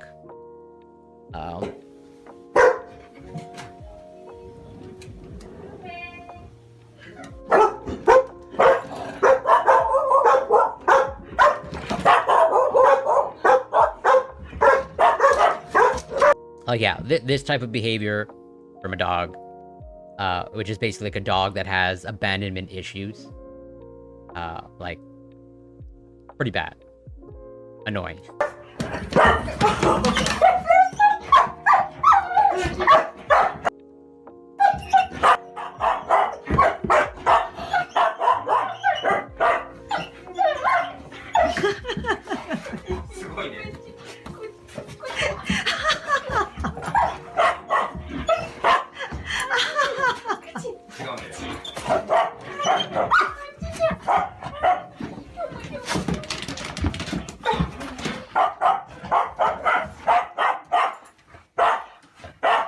熱烈だね。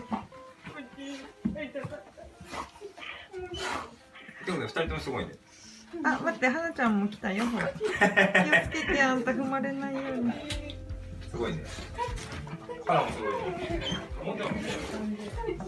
ママも来た。はい、嬉しくなっちゃった。元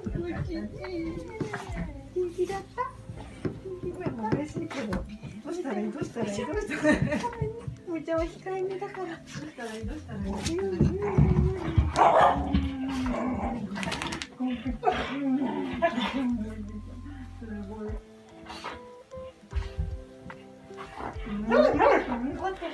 まだやってんですか？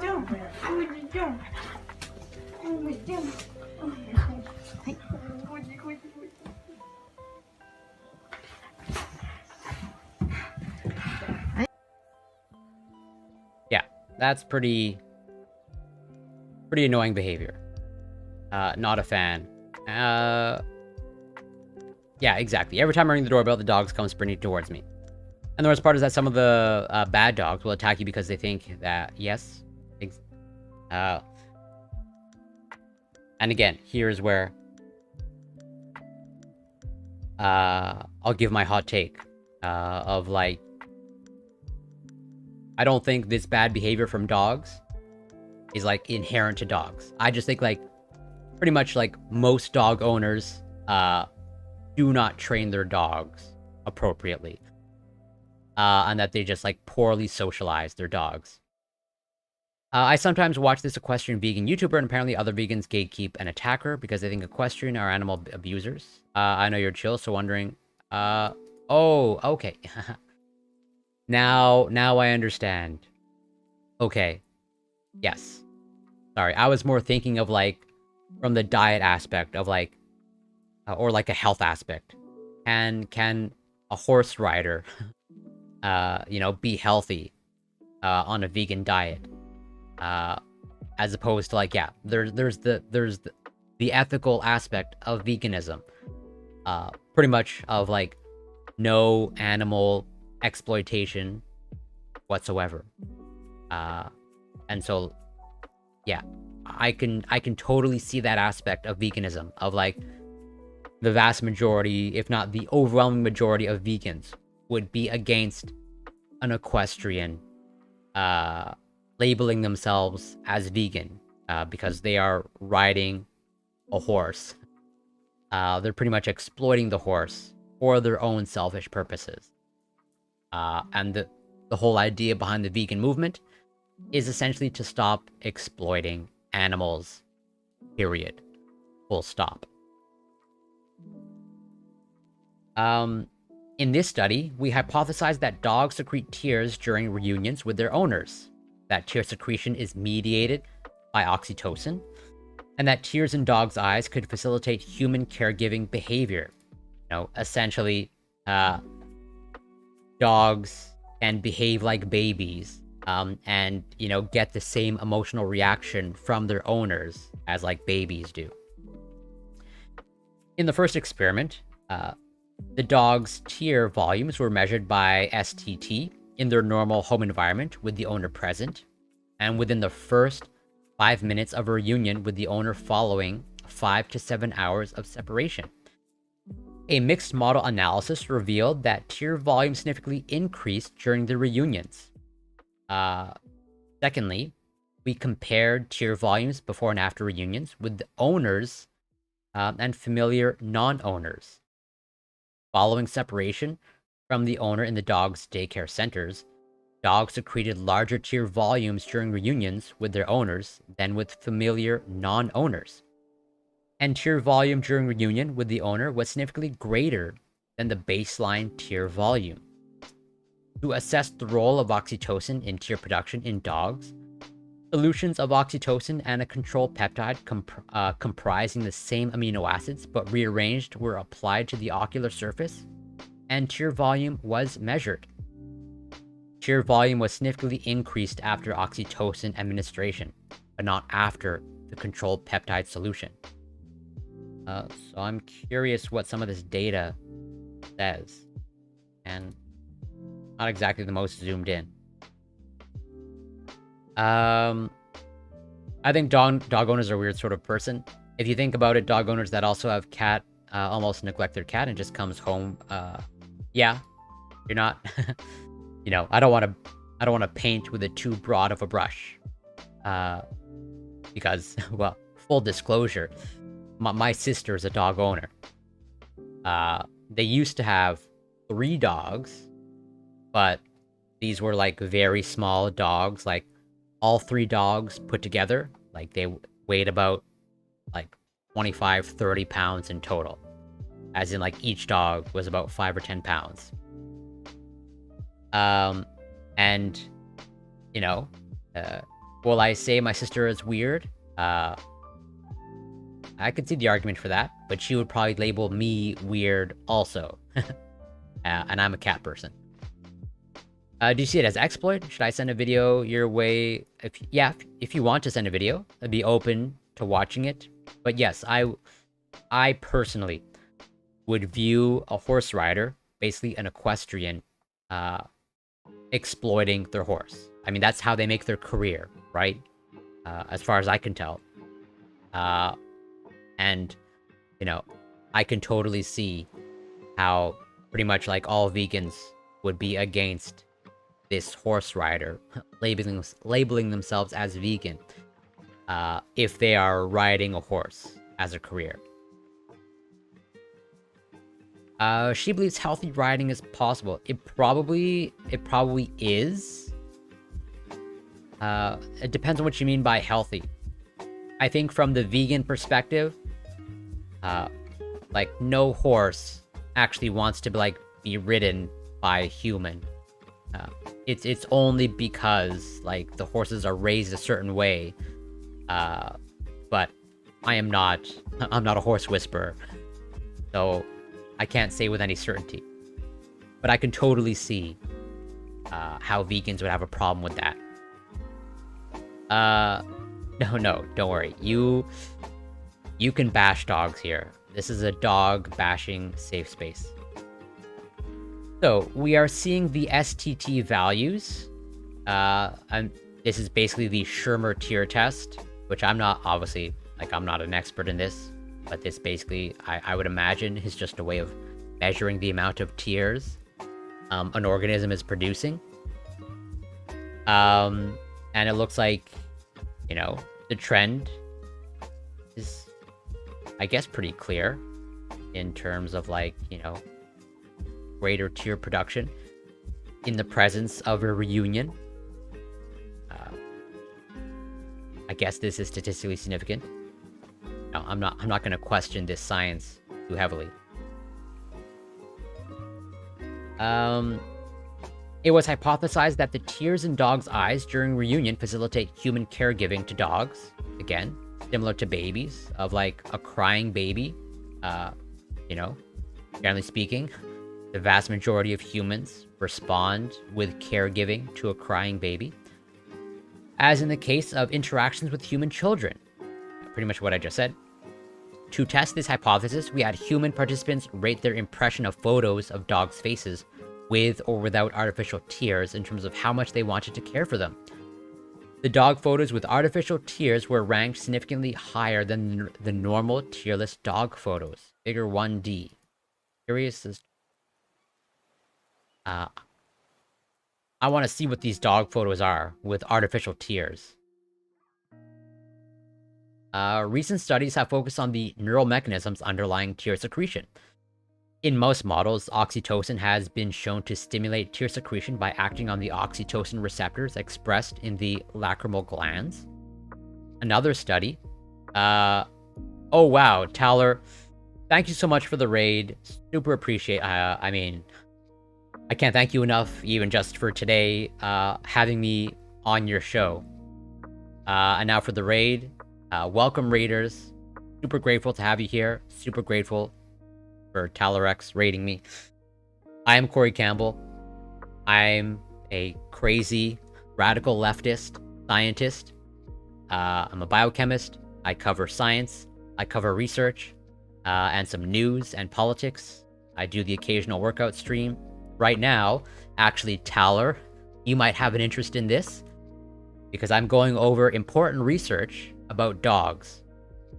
Crucial important research about dogs, and how it seems like dogs cry when they are reunited with their owners. Of actual tears. This is a tear measuring study. Exactly, crazy scientist. I'm definitely a radical leftist crazy scientist. And this is literally what this study appears to have done. Of they had their owners abandon their dogs, and then they reunited with their dogs, and they measured tear production in them. And it seems like dogs cry when they're reunited with their owners. So, let's see. I was here. Another study in mice demonstrated that oxytocin neurons located in the paraventricular hypothalamus send fibers to the superior salivary nucleus and are involved in increasing tear production. Therefore, oxytocin release related to positive and negative emotional arousal can facilitate tear secretion, acting on both central and peripheral organs. One point to note is that oxytocin administration also acts on vasopressin receptors. So it will be necessary to clarify in the future which receptors were affected by the results of this administration experiment. The social functions of oxytocin-stimulated tears are currently unclear. In mammals, tears can function as chemosignals. For example, male mouse tears contain the sex pheromone ESP1, which stimulates female sexual behavior and male aggression. Even in humans, tear fluid contains some chemosignals, and tears are used as socio-sexual signals. Sniffing and licking near the eyelid is commonly observed behavior when dogs greet one another, suggesting a possibility that dogs' tears also play a role as a social signal. In humans, infants use tears to transmit negative feelings to their parents, and in response to that, the receivers show caregiving behavior. In this study, we found that a dog's face with artificial tears can also stimulate caring emotions in humans, even though the tear volume increased after reunion with the owner in this study. The social functions of tears in dogs are unclear. Two aspects of dog tears need to be addressed. One is their function as chemosignals among conspecifics, and the other is their ability to elicit caregiving behavior in humans. In this study, we demonstrated that dogs secrete tears when reuniting with their owner, and our data suggests that this tear secretion is mediated by oxytocin. This is sort of, one of the feel-good chemicals or hormones that our body produces. This is often, I think, referred to as, sort of the quote-unquote cuddle hormone, if I remember correctly. This is the first report on positive emotion stimulating near tear secretion in a non-human animal, and oxytocin functioning in tear secretion. Unlike any other animals, dogs have evolved or have been domesticated through communication with humans and have gained high-level communication abilities with humans using eye contact. Through this process, their tears might play a role in eliciting protective behavior or nurturing behavior from their owners, resulting in the deepening of mutual relationships and further leading to interspecies bonding. Ooh. So yeah, I think this is a very cool study. Not every study has to be super serious. Not every study has to be about whatever cancer or some disease or condition. And totally, this is not, some people would characterize this as, useless research, but it's not. I would say there's no such thing as useless research, and that pretty much, when done correctly, every type of science, contributes to our body of knowledge, and there's intrinsic value in that. To kind of maybe use also another example, let's see if I can find it.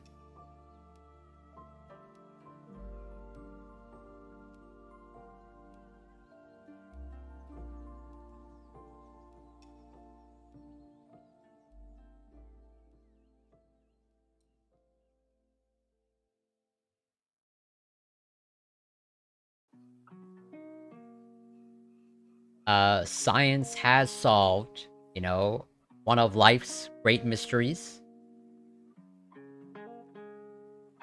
somewhat fairly recently.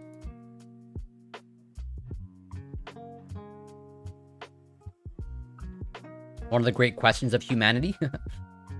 Why do our fingers and toes wrinkle when they're put in water, or when they're immersed in water? Do you have views on the free will thing? Yes, I do. I would say pretty much my views on free will kind of, if not fairly strongly overlap with Sam Harris's views on free will, to a certain extent, of like, you know, it doesn't seem like we have any sort of real, true free will, at least at some fundamental level. And like, well, yeah, there's a much larger conversation to be had about that. But that basically sums it up pretty succinctly. Of like, pretty much most of my views about free will pretty heavily overlap with Sam Harris's views about free will. So yeah, you know, getting back to, you know, whatever, useless questions in science. Although, again, I use useless in quotes, because no knowledge is useless knowledge. So, why do our fingers and toes wrinkle when placed in water for prolonged periods of times? And it seems like, you know, this is an evolutionary adaptation of like, it appears to allow us to actually grip things better underwater or under wet conditions, as they sort of allude to here. Oh, and Andy, I'm just gonna say Andy because I'm gonna butcher that, the rest of the username.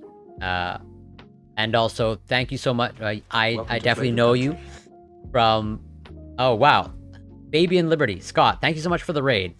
Much appreciated. I didn't see that. I didn't catch that. Super grateful. Thank you so much for the follows. Welcome to Flavor and looking Country. forward to the conversation tomorrow. You know, I always like getting into data. So looking forward to that. I'm also going over some other crazy data, totally unrelated to anything super meaningful. Just answering the question, why do our fingers and toes wrinkle when placed in water? No, I do have a raid alert. It just, I don't know. I'm incompetent. I can never get it to work, but I do have a raid alert. I totally do. I set it up on Streamlabs. It doesn't work. I just need to look into it. Thank you so much for all the new follows. I gotta shout you out. Definitely go check out Baby and Liberty's content. Give them a follow as well. Welcome to Flavor Country. Even though we have disagreements, I can totally acknowledge that Fabian, that Scott, and Mark have some cool content that's engaging. They also do serial killer night and philosophy readings, which I can totally get behind the philosophy reading. It's for gripping what my science teacher said like 25 years ago. Well, yeah, so that was a hypothesis, totally. And now we have like data to back it up. Where like this is a fairly recent study published last year, February 2021. Or no, rather July 2021. Yes, 100%. That's exactly what I'm saying. If you get wet enough, you can become Spider-Man. They wrinkle because that's how they are. Gripping wet stuff is pretty low on the evolutionary skills. I don't know about that because, like, you know, if you go back enough in human history, I can totally see how we were more exposed to wet conditions. You know, rivers, lakes, streams, etc., etc. Obviously, with industrialization, urbanization, and whatever, with the evolution of footwear, etc., and gloves, like clearly we are very rarely gripping things with our bare skin. But I think if you go back like whatever 10,000 years, like I think it's fair to say that we were way more exposed, or like we had a greater necessity for gripping things like, you know, rocks, or like walking in wet conditions, like on the ground. Is there a scenario where gripping wet stuff is essential? Again, I think if you go back into our evolutionary history, I'd say the answer is yes. Totally. No, I'm not a complete philosophy hater. I think they allude to this. Let's just go into the discussion, okay? There is now converging evidence that finger wrinkling is an adaptation that aids object manipulation in wet environments. And what about when it's raining, right? It's not just like in rivers, lakes, and streams. Like, if it's raining, you want to be able to grip your tools. You want to be able to grip your weapon. Like, what if you're hunting in rainy conditions? Because like if you expose your hands to the rain, they will wrinkle. It's totally happened to me. And it's so if that helps you grab things under wet conditions, maybe under wet tropical conditions, right?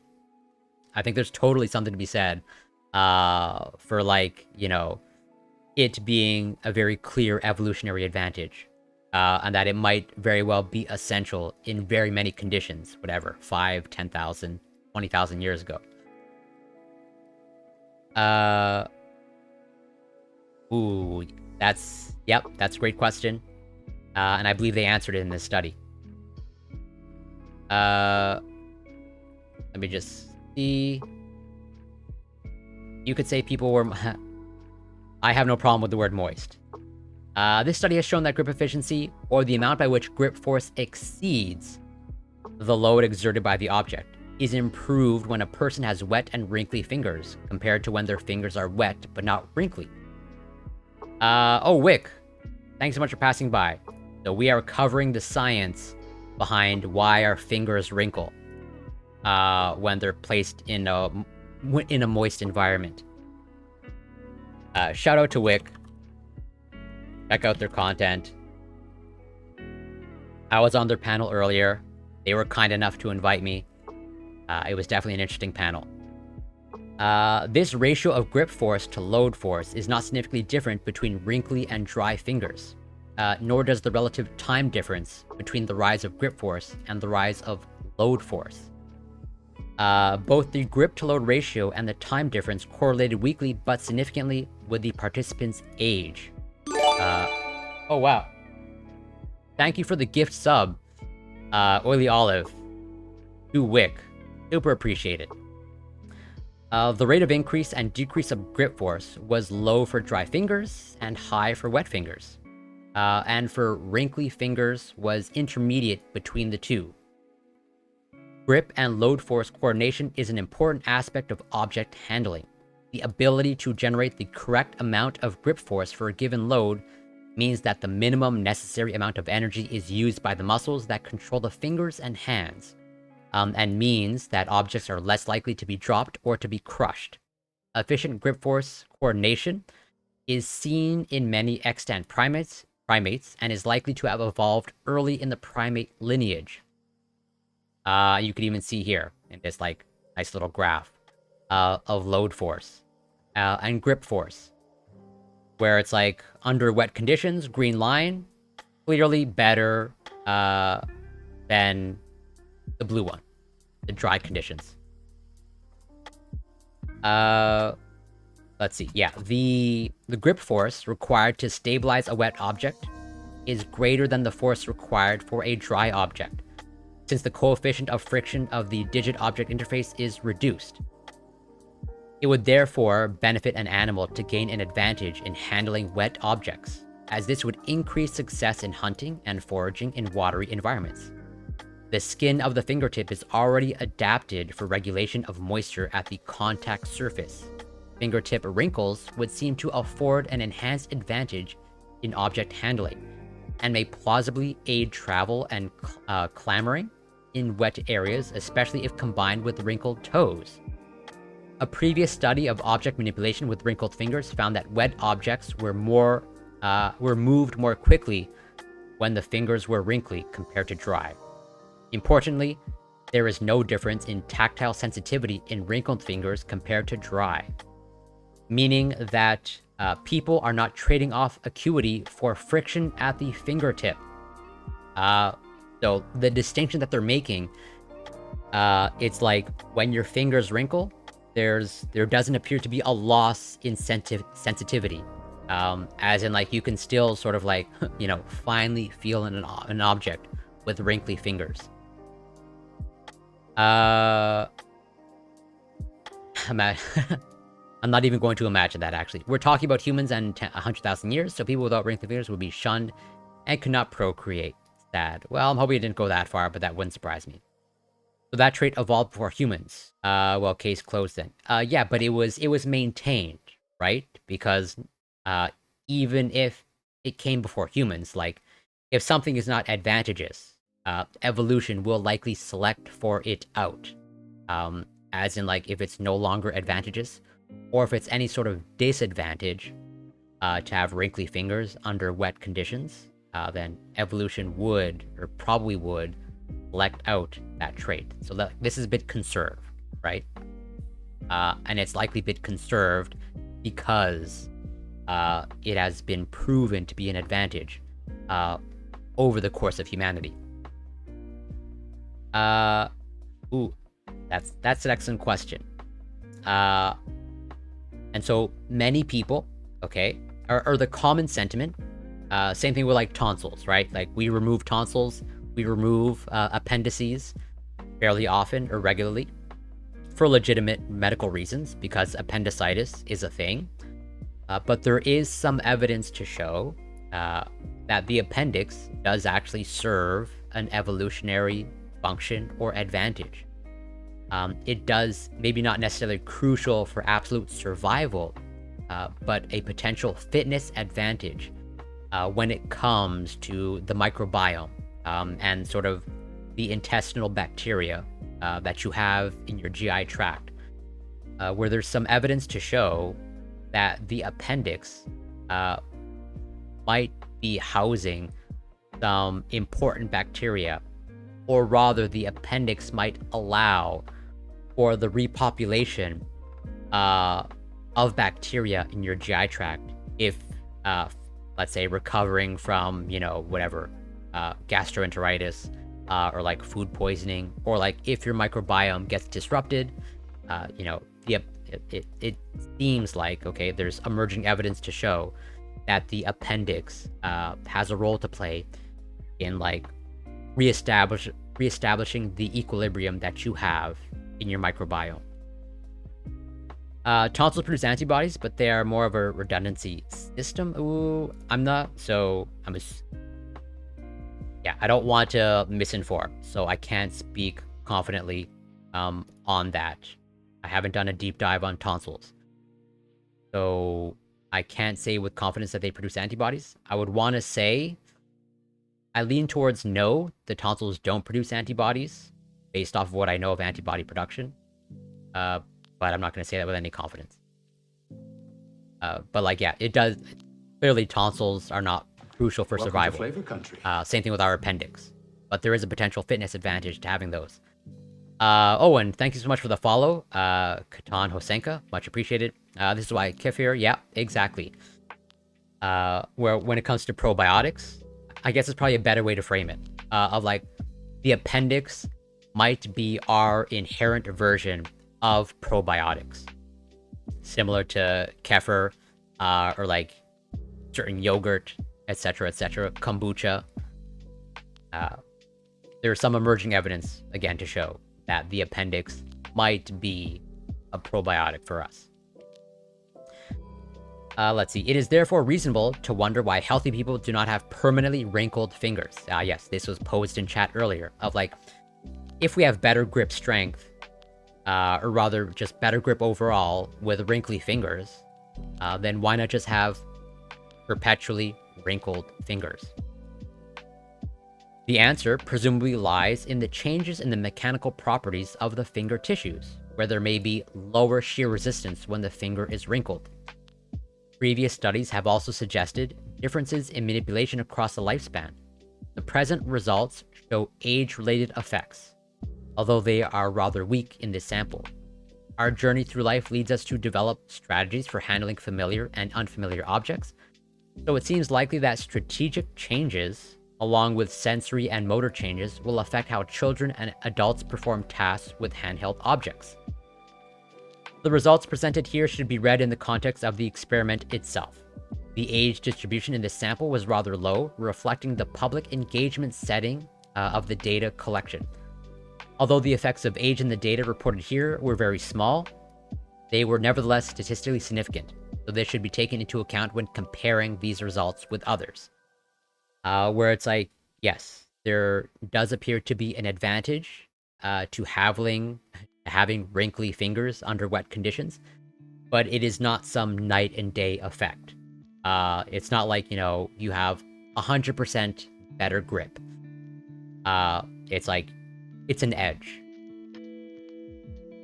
There may also be effects on performance from inter-individual differences in hand size, in levels of subcutaneous fat, or in lifestyle or genetic factors that were not measured here. Indeed, the public environment made it impractical to measure fingertip sensitivity to static sensations or to slips, which may affect individual grip strategies. Finally, the experiment only tested one target force pattern and one fingertip contact surface. It is likely that changing the dynamics of the load and the properties of the object would affect grip force coordination.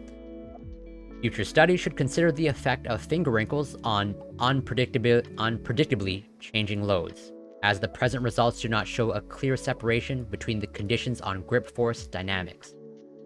An example of a situation where slippery objects move dynamically would be when a person hunts fish by hand, and this was like alluded to in chat, of like under what conditions would having an edge in gripping things under wet conditions be an advantage? Well, catching fish or fishing.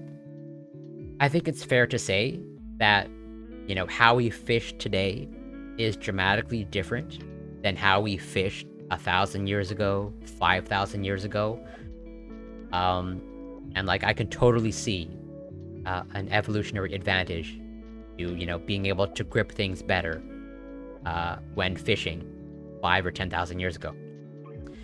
Hand fishing has been important in low technology cultures into current times, and a fish-rich diet is hypothesized to have promoted the rapid increase in brain size during hominid evolution.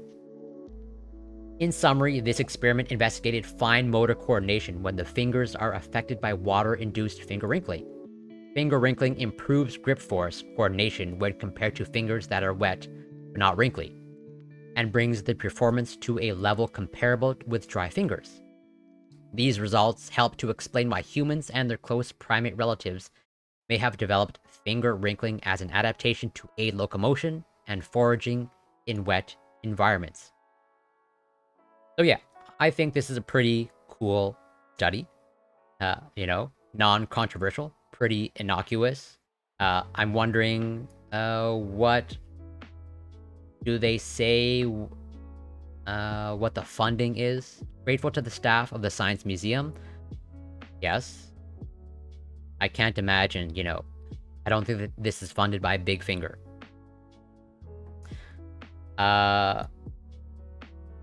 Funding. The author received no specific funding for this work. Yeah, not surprising. Like, whatever. Who's gonna fund this, right? Even though I think this is cool research. Like, I think this type of research should be funded, and funded more. Because, like, I think this is cool research. Yeah, exactly. Big water. Dasani and Aquafina. Let's see. Also produce T cells, and the function is to detect pathogens. Yeah, okay, so that's totally fair. So, yeah, based off of my limited understanding of tonsils, and again, be clear, limited understanding of tonsils, it does seem to be that they have some sort of immune function.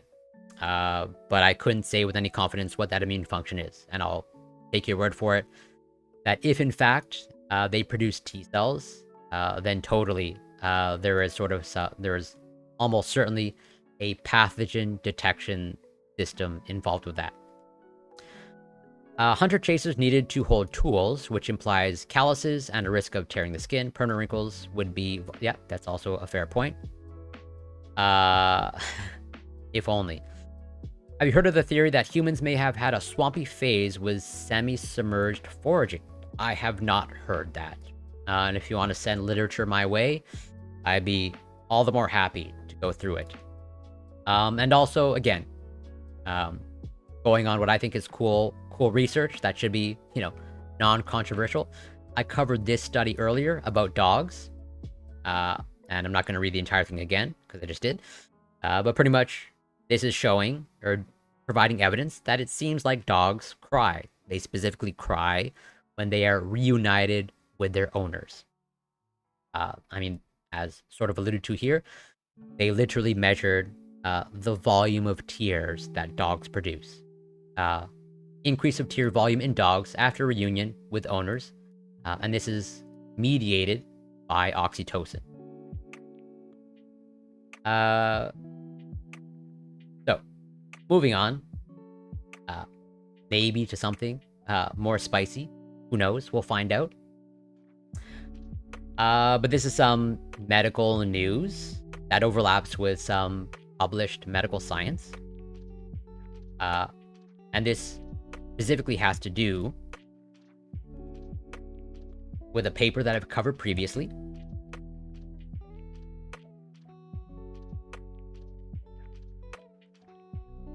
Second. I'm gonna try and find it.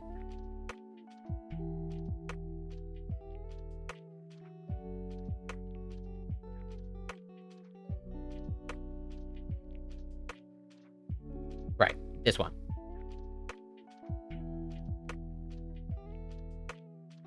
So I went through this paper previously. And, I think most people are familiar with Peter McCullough. And you can see, I've highlighted some key parts. I'm not gonna reread this again on stream, because I did it before. But they published this paper, sort of attempting to hint at, or trying to, what I would say, okay, this is just my perspective of trying to, push doubt about the vaccines, the SARS-CoV-2 mRNA vaccines, into the public discourse to a certain extent. Because this is a literature review paper. It is not providing any sort of first-hand evidence. It is just trying to summarize prior research. And it's trying to bring in research that is decades old. And this is what this editorial is alluding to. Of literally, in that paper, about the SARS-CoV-2 mRNA vaccines. So yeah, published an article titled Innate Immune Suppression. That was literally the title of that paper that I just had on the screen. Where it's they use very specific wording in the paper. And they use this phrase, billions of lives are potentially at risk. Okay, I would say that's pretty charged language. And I would say that's a pretty bold statement to make in a scientific article. So, in February, the editor-in-chief of Food and Chemical Toxicology published an editorial calling for papers on potential toxic effects of COVID-19 vaccines. Following this call in April 2022, the journal, no stranger to Retraction Watch readers, interesting. So it seems like this particular journal, okay, and also, again, it is a little bit strange, okay, that this journal about food and chemical toxicology is publishing research about vaccinations. I don't know. This doesn't seem to suit the theme of the journal. And why not post or why not attempt to publish in a journal that is actually like more in line with what you are attempting to like cover. Clearly, it's not related to food. Like, it's only, I would say this is only like vaguely related to chemical toxicology.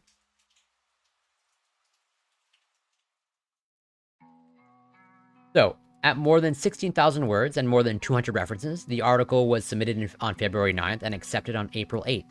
It claims that billions of lives are potentially at risk with COVID-19 vaccines. I mean, such an important statement should be supported by facts, but this is not at all the case. And the paper has been shared more than 45,000 times on social media in ways that decrease trust in science and the COVID-19 vaccine, despite the robust evidence that it is both safe and efficient.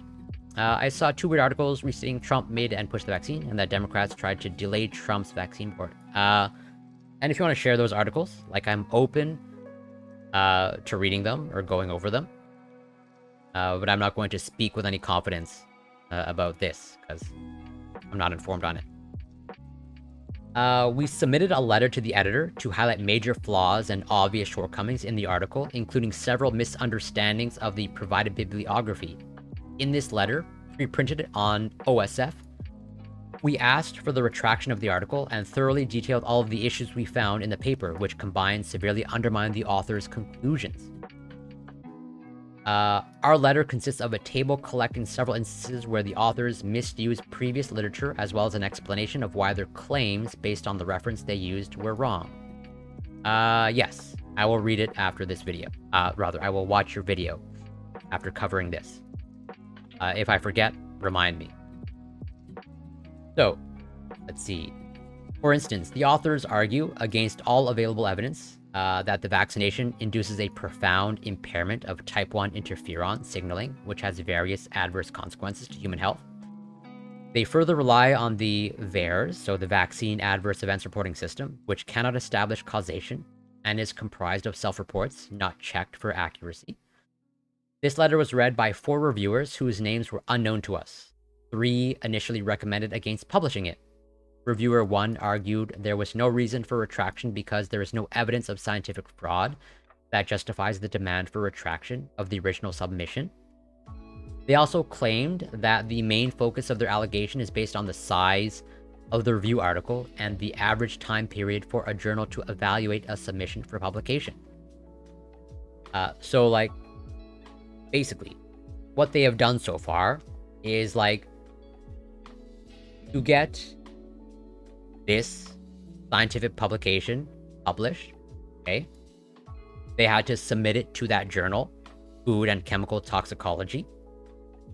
And then through the process of peer review, the reviewers that presumably the journal Food and Chemical Toxicology provided, they had to, like, go through that publication and basically peer review it.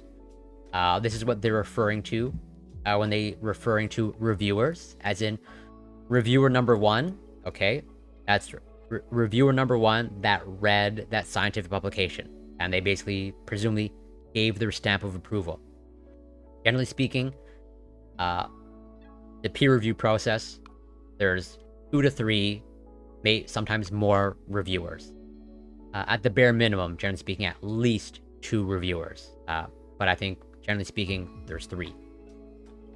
And so they're pretty much like what the people behind this article did is they contacted those reviewers, okay, that read that study, and they tried to, like, point out the flaws in the study, and they basically tried to get it retracted. And you are seeing the responses from those reviewers, basically defending the article.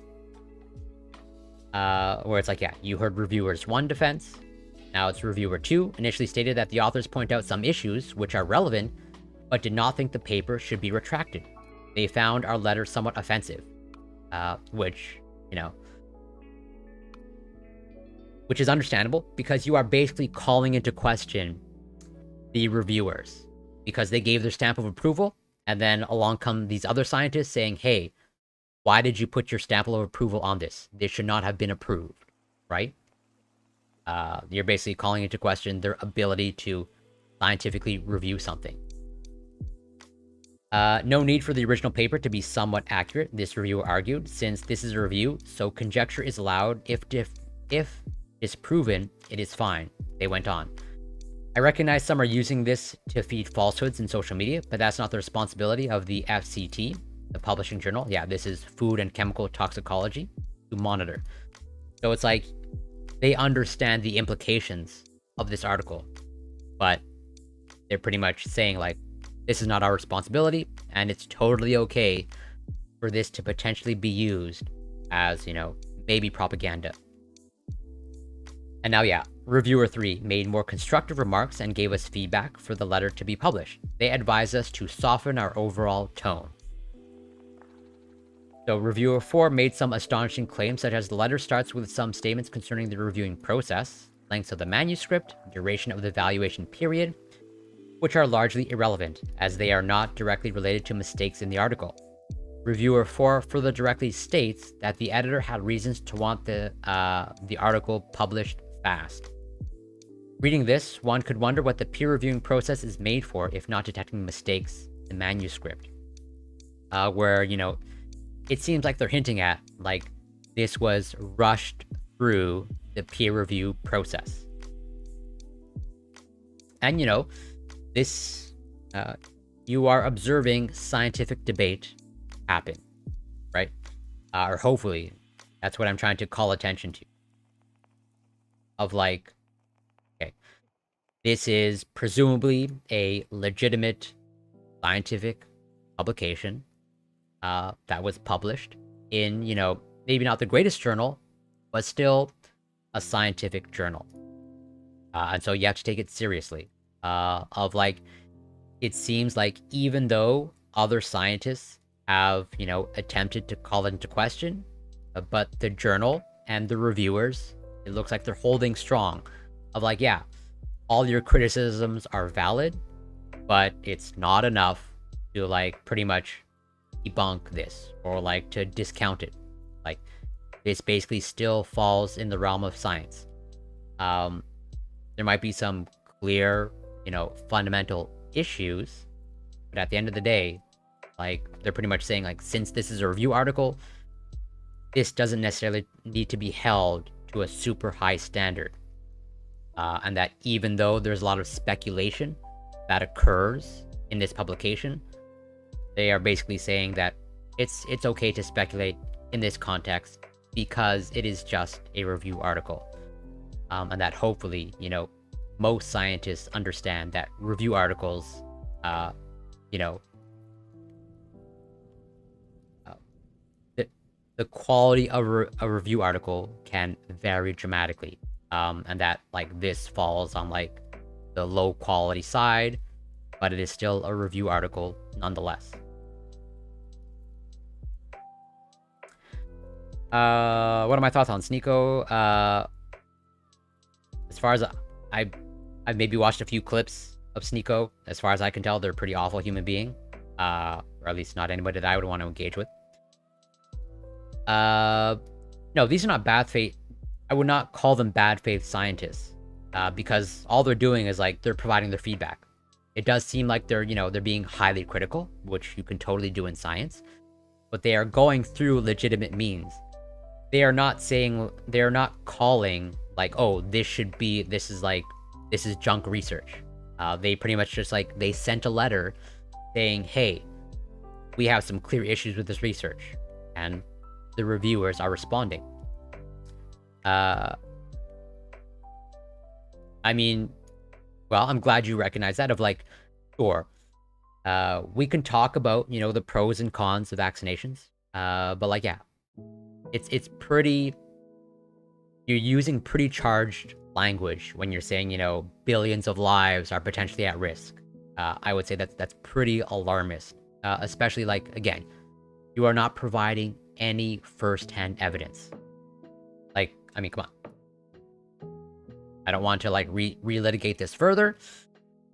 But, like, if you just go through, okay, the references, like, it's referencing something from 2013. This is, like, a full decade before the pandemic. And this is not the only one. This is also from 2013. Okay. This is from 2021. Great.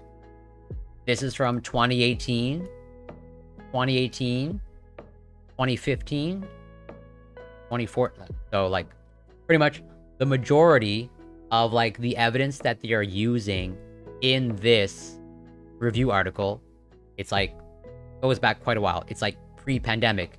It is pre-mRNA vaccines coming to market.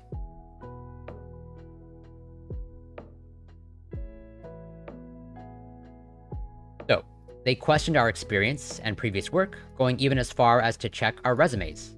None of the authors of the letter to the editor is obviously experienced in editing top quality scientific journals. And in this context, it is notable that I noticed that the first author of the LTE has published only 2 full-length articles in international scientific journals, which concern immune response towards mRNA and other vaccines, as well as several short letters, editorial remarks, and a review. Also, other co-authors seem to have only limited experience in the area. We found the inclusion of those comments, which presumably had been read by the editor-in-chief, unacceptable. The merits of a submission should stand on their own, regardless of the expertise of the authors. We found it particularly ironic, given that no such background checks seems to have been done on the authors of the original paper. Yeah, so this is like, I don't know, the ad hominem, the version of ad hominem attacks in science, of like they're calling into question like their credentials or like their experience, of like, oh, it doesn't seem like you've published a lot, so why should I take your criticisms all that seriously? Or it's like, ooh, your resume is not impressive enough, so like, why would I take your criticism seriously? Dislike him now, but might him in the future. He's just young and dumb. Well, I don't see any reason why you would like Sneeko in the future, but I'm not going to tell you what to do. I would just say, hopefully, you know, be critical of anything that they say. Indeed, the authors of the original article are a computer scientist who often publishes controversial papers in low-impact journals on biology and medical topics, a naturopath, a microbiologist, and a cardiologist. Our team includes 2 oncologists who would appear to be particularly relevant considering the original claims that there will be billions of cancers due to COVID vaccines, right? And even this claim, like this is charged language. And like, if you're gonna make a claim like this, you know, generally speaking, you would want it to be grounded in good, well-researched scientific evidence. Yeah, exactly. The editor-in-chief suggested we revise our letter to take their comments into account, despite removing our comment on what we found to be a surprisingly short time between the call for papers and the submission of the manuscript. Reviewer 2 still saw this as a reason to reject our letter at round 2, raising concerns on whether our revision had been considered. Reviewer 2 also stood their ground and said the letter should be rejected despite the fact that we had softened our demand for retraction to a suggestion. Every causes and cure... fair enough. I would like to check out this source if possible. Yes. I will link it in the chat. That should do it. If not, let me know. But like, yeah, this is the title. Where was I? Right. And reviewer 4, despite acknowledging that we inserted some corrections in the revised version, which they suggested, recommended our letter to be rejected because the table analyzing the bibliographics errors of the original manuscripts did not seem clear to them. Our letter was then unsurprisingly rejected by the editor-in-chief of Food and Chemical Toxicology, though its influence continues to spread, even mentioned by Fox News host Tucker Carlson to argue inaccurately that the vaccine can harm your immune system. Let us be clear. Misunderstanding and misusing literature, making unsupported claims, and distorting facts is not opening a scientific debate. We will not give up, and we will find other ways of publishing our retraction demand. So like, yeah, you are seeing, you know, discourse in science play out. Of like, yes, that is a legitimate scientific publication, but there are other scientists calling it into question. And we'll see how it plays out. But it does seem like that particular journal has had some issues before. Let's see if I can find it. Where was it? Retraction Watch, yes.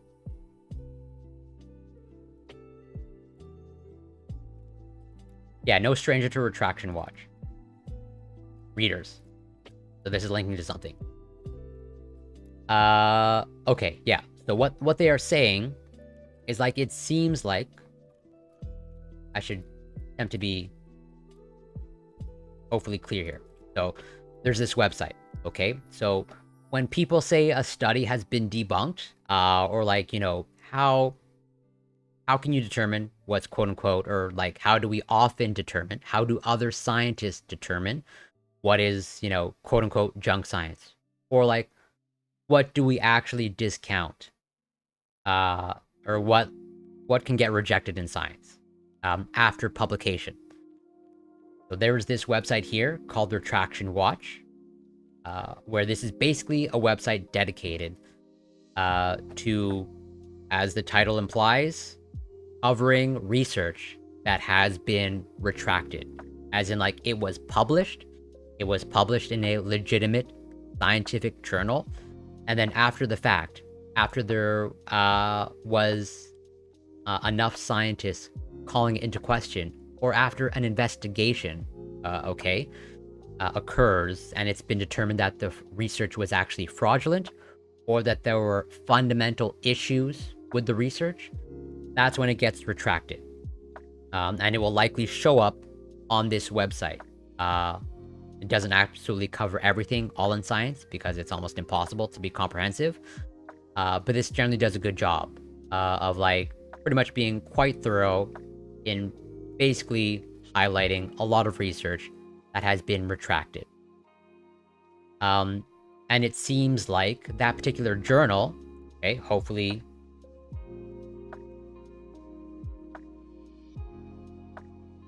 you're able to see sort of the overlap. Food and chemical toxicology. And like, this is where that paper by Peter McCullough, it was published in that journal. And it seems like, based off of what they were saying in that article that I just read, like, this journal is like no stranger to having their research retracted. And they're pretty much giving an example of other research that has been retracted. Yeah, a heavily criticized study of the effects of genetically modified maize and the Roundup herbicide on rats is being retracted, one way or another. And here is where it gets a little bit more bizarre, at least in my mind, right? Because you're seeing some of the other research being published in this journal. Okay? As they highlight here, this particular paper about basically corn and Roundup, and the effects of genetically modified corn and the herbicide Roundup, like, that is in line with what the journal publishes. That is clearly about food and chemical toxicology, right? That fits the theme, okay? Like, maize, that's food. And they appear to be talking about sort of like the toxicological effects of genetically modified corn. Like, that tracks in my mind. And then along comes this article about SARS-CoV-2 mRNA vaccines. That's a little bit weird. The paper by these authors was published in Food and Chemical Toxicology last year. There have been calls for retraction since then, along with other criticism and a lengthy exchange of letters in the journal. Meanwhile, the paper has been cited 28 times, according to Thomson Scientific's Web of Knowledge and the French National Assembly, their lower house of Parliament, held a long hearing on the paper last year. with Seralini and other scientists testifying. Now, as reported in the French media, the editor of the journal, Wallace Hayes, has sent Seralini a letter saying that the paper will be retracted if Seralini does not agree to withdraw it. So, like, yeah, this is how sort of, not fraudulent, but also fraudulent, but kind of like bad or poor research gets handled once it's been recognized that it's basically bad research, where it's like, if scientists call it into question, if an investigation happens, okay, and they actually determine like, hey, this is bad research, this is like totally not rigorous enough, or there's a fundamental flaw, then what often happens is like instead of the journal basically like deleting it or retracting it, they give the opportunity to the original author to withdraw it. As in, they will often reach out saying, hey, we have determined that, you know, there's some major fundamental issues with your research. Do you want to reconsider, you know, having it published? And do you just want to simply, you know, take ownership of it and withdraw it? Or do you want us as a journal to basically, you know, force our hand and we'll just remove it ourselves? Basically, you know, where do you want the power to lie? Do you want the power to remove it yourself as the study author? Or do you want us, the journal, to exercise our power and retract it? Because, you know, it optics-wise, okay, in the end, like there's no difference in the end, because at the end of the day, the article would disappear from the publication. But from an optics perspective, you know, it looks better. At least you're pretty much like allowing the original study authors to save face of like, oh, I've changed my mind, I don't want to have this published any longer, as opposed to like their journal basically like axing it, or, you know, quote unquote canceling the research. So like, yeah, I'm not gonna cover all of this because it's a lot, but like that's also a little bit strange, where it's like that paper by Peter McCullough that was covering mRNA vaccines, like, not only was it published in a journal called Food and Chemical Toxicology, but that particular journal, like, appears to have a consistent problem with articles being retracted or being called into question. Yes, we will watch that vid now. And well, I'm gonna save this story for later. But yeah, there's a lot of stories I want to cover. 1 second. So yeah, Oily Olive. I'm assuming it's in the Discord. I'm going to get it.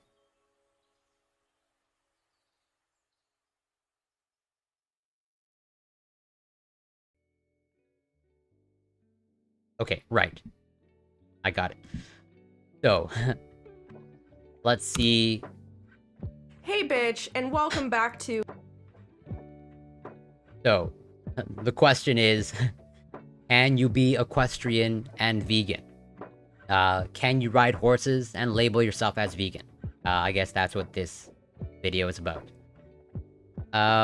Everything causes and cures cancer. Oh yeah, fair enough. Learned so much from Trump presidency. I'm curious as to what you learned.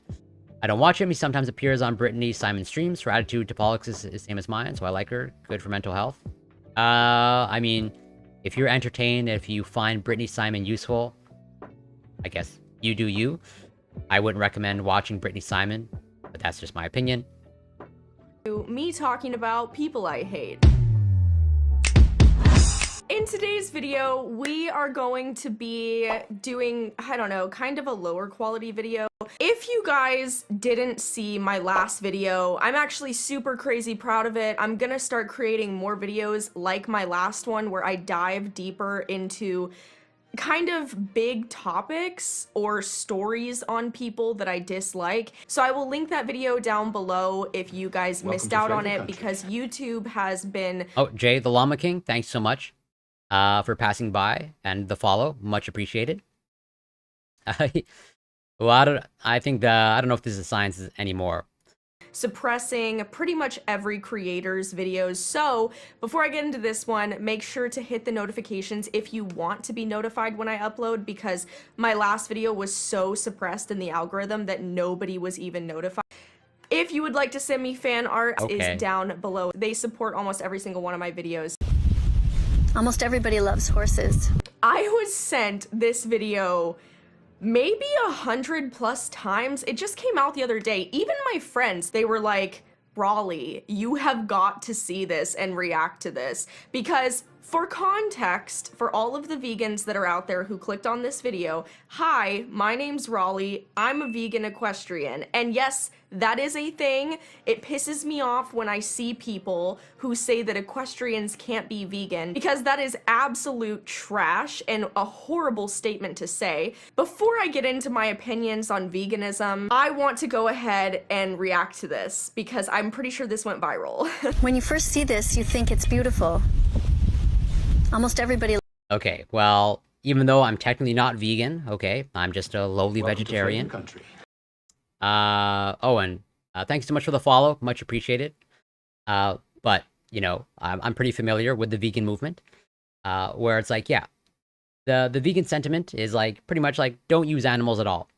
Obviously not for eating, not for, you know, clothing, pretty much like, don't use animals for human purposes. And it seems like there's a lot of pushback against this equestrian of like, hey, you're making your career, or like, you know, recreationally, you're riding these animals. That, to many vegans, that is exploitation of animals. And I can totally see how many vegans would have a problem with that. loves horses. Oh my god. Oh my god. Could you imagine being the person that she stole this video from and is whatever, man. I have no doubt that this person really cares about horses. Oh my god. Her shirt is so god awful. That vegan teacher.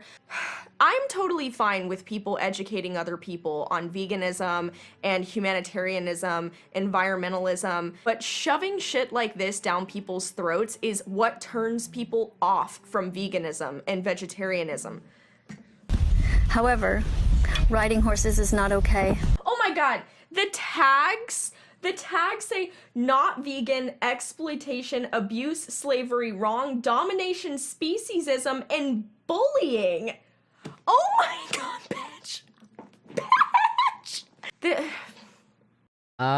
So I can't say with a high degree of confidence. Like, my understanding, limited understanding, is like very often it does happen. I could be totally wrong about this, but you know, basically it seems like a horse with a broken leg is like very hard to treat or like rehabilitate, because like pretty much like horses spend like whatever 99% of their time on their feet, and so it's like I think that they very often get put down when they break a leg, but I could be wrong about that. I'm not going to say that with any high degree of confidence.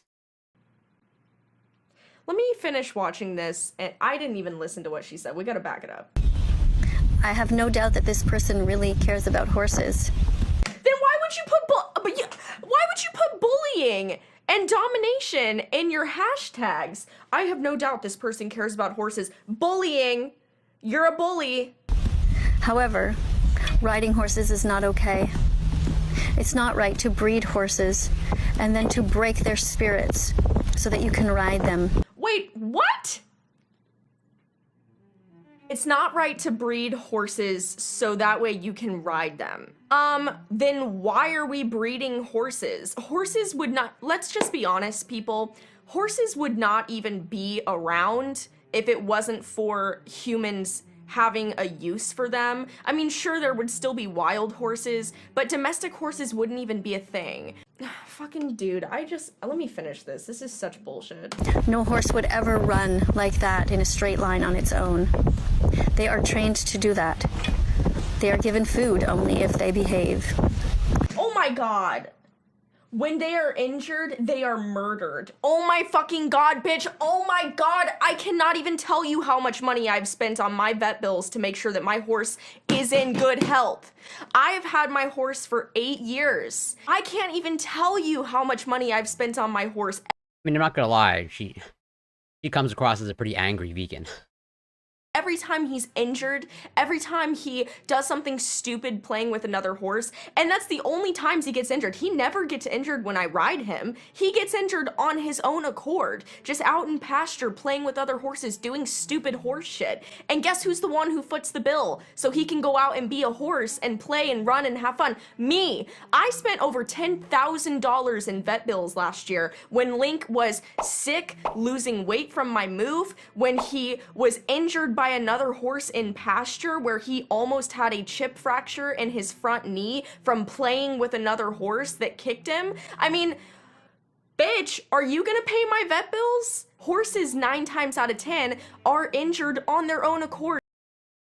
I have no, like, I'm not a horse whisperer or a horse expert. I have no idea whether horses naturally run in straight lines or not. And I know that there's a lot of beef between two vegans. Just playing with other horses. Oh my god.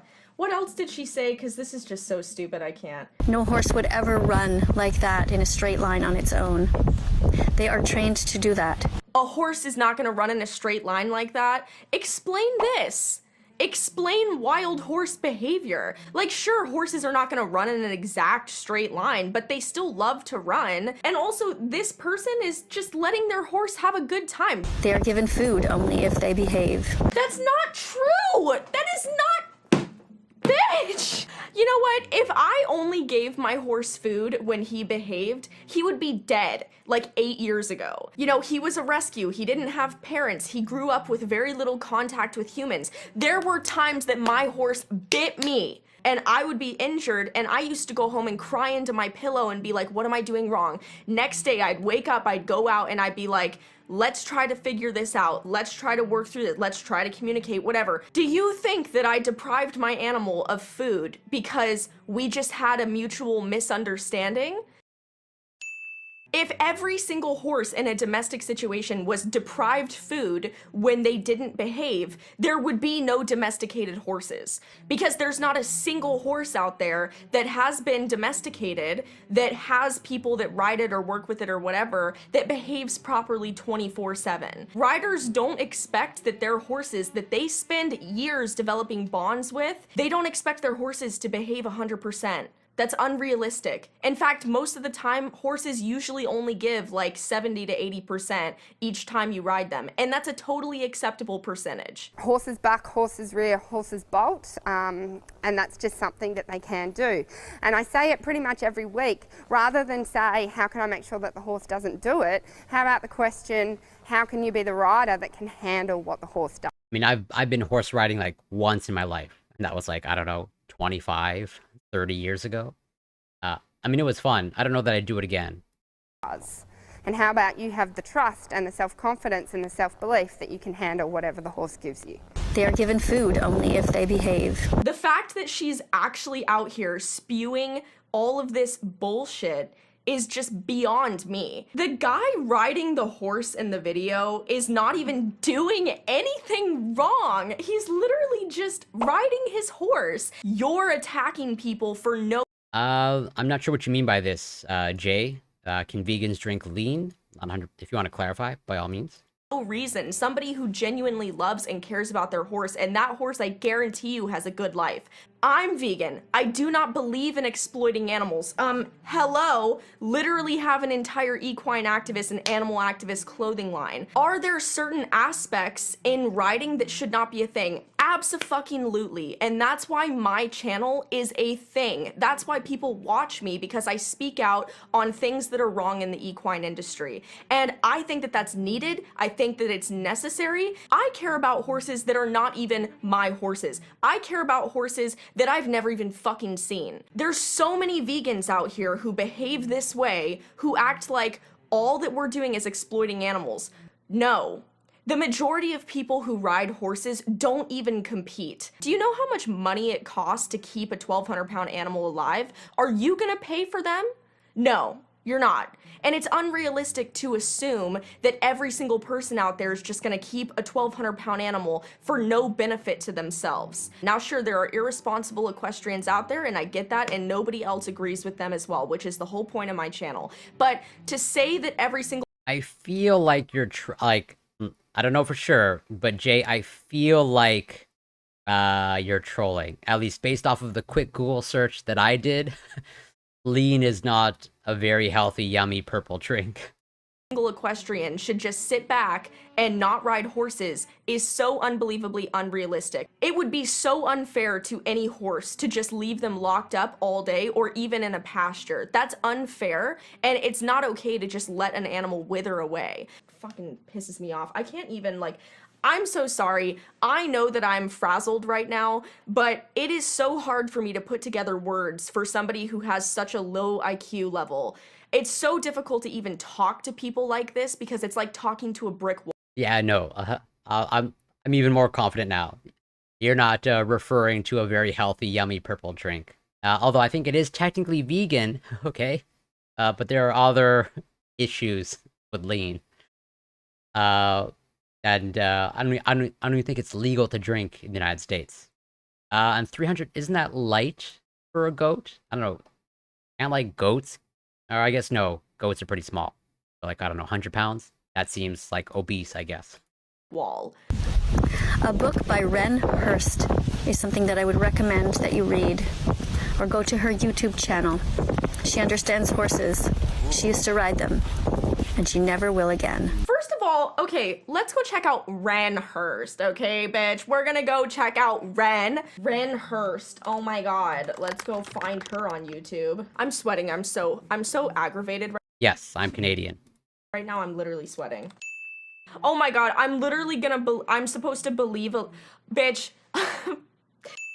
Today, I've decided to try to handle the topic of the science of the harm of riding. So it's getting a lot of requests. The science, even though it was really important in my own personal journey for a really well-rounded understanding of why I wanted to stop. Right off the bat, she just admitted to wanting to find a reason to stop riding horses. Why I wanted to stop. Oftentimes, as psychology will explain to you, people who are looking for an answer psychologically find themselves picking and choosing at things that they want to fit their narrative. When you're looking for a reason to stop riding horses, sure, you'll be able to go on any sort of forum online where people are just giving you absolute bullshit, and you'll find things that fit your narrative to make you stop doing that one thing. I could sit here as a vegan, wanting to be an omnivore again, could go on Google and find 1 billion nutrition articles that tell me why I should be an omnivore and not vegan, because that would fit my narrative. Secondly, I don't believe what she's saying because she immediately plugs her book in the very beginning. Which is written about specifically in my book. So this could just be a ploy for her to try and get book sales through controversy. What is a big deal to me is... I mean, you know, this is just silly drama. This is almost like, almost as silly as some Twitch drama. Of like, I understand why some vegans would be upset or take issue with another vegan or alleged vegan riding a horse, but probably not, you know, you probably should not be paying attention all that much to these issues, or like, they should not keep you up at night. And there's many other things to focus on. Using someone for my own personal needs and desires and wants. And exploitation, which is what makes horseback riding not vegan, not necessarily the physical harm, that's a given. Riding horses is only Exactly. exploitive if a person is getting some sort of financial gain or something out of it. There's nothing exploitive out of building a relationship with an animal and not causing them any harm with properly fitted tack and equipment. Because as science has explained to us, if you have proper IQ, not IQ, oh my god, I'm talking about stupid people here. If you have proper EQ, properly fitted tack, and you also have a horse that you take good care of, that has good diet, nutrition, and is up to date on all veterinary work, you're not going to injure that horse. In fact, that horse is probably going to be in better shape because it's being ridden, it's being exercised, it's being mentally stimulated, it's being given something to do versus just wither away in a pasture or stall or paddock. Why don't you get rid of your horses? Why don't you let your horses go run free? Because I could make the argument that you're exploiting your horses and you're not giving them a good life by putting them in a pasture where they're locked up and they can't go run and be free. What is a big deal to me is using someone for my own personal needs and desires and wants. Keeping a horse in a pasture locked up is the exact same level of personal gain or personal wants as riding a horse for your own personal reasons. The only option is to return all horses to the wild, which is just ridiculously stupid. I mean, you're putting a substantial amount of weight on an elongated spine. You don't need to be a scientific expert to understand that there's going to be harm caused from that. Oh my god, but bitch, you do, actually, because we've talked about how if you are the proper size and have proper tack, you're not going to hurt the horse. And there's yeah, don't disagree there. science to explain this, okay? Walk around on all fours and put somebody that's at least 10% or more of your weight on your back and see how it feels after a little while, and you'll know exactly what I'm talking about. Wow, okay, so she literally is just talking out of her ass. I don't even want to watch this chick because this is embarrassing. I mean, were you a vet? Oh no, people do eat horse. Maybe not super common, I don't know, in North America, but people absolutely do eat horse. You doing college-reviewed studies? I mean, were you any of these things? No, you weren't, because if you were, you would have said that right off the bat, okay? And any veterinarian who does any work or studies or anything into equine sciences knows that horses that are properly cared for and ridden correctly are not injured at all and don't have any back problems. But sure, would I agree with you that if a person does not fit those three things of proper EQ, health, and tack, yes, that horse is probably going to be hurt, which is the whole purpose of my channel on speaking out about treating horses the right way if you want to ride them and be a responsible equestrian. But just as a holistic horse care professional, trying to find how we were harming horses and what worked and what didn't work. A holistic horse care professional. Did you just pull that out of the trash can or what? I'm a little aversive to... Isn't there a whole song about that, Jay? Stave a horse, ride a cowboy. Are you saying you're a cowboy, Jay? Scientific research in general, because this path of truth has led me down some pretty scary roads where I'm finding that funding specific research can turn into a lot of science that isn't true. Oh my god! Science that isn't true. I'm not even gonna listen to what you have to say anymore because you're literally just finding shit to fit your narrative. This is my problem with vegans. You guys find shit to fit your narrative of what you want to hear or see. She's literally saying that she's not going to fund legitimate scientific research because she doesn't want to know the outcome. If you truly were interested in knowing more about horses or equine sciences or anatomy, you would be willing to accept research that fits or doesn't fit your narrative. You are not ever going to get through to somebody like this. Somebody like this, which to be honest is a only small percentage of vegans because I know so many vegans who are very reasonable, rational people, but someone like this you will never get through to because they are only trying to find stuff to fit their own personal narrative. And I would be willing to bet that any horse that is owned by somebody who rides them and who actually takes proper care of them, like what I do with mine, is in much better shape and has a longer life expectancy. I'm pretty sure in most countries that's illegal. I think that's bestiality. I'm pretty sure most countries, at least in the developed world, have outlawed that, and I think that's a good thing. You're not gonna see me advocating for bestiality.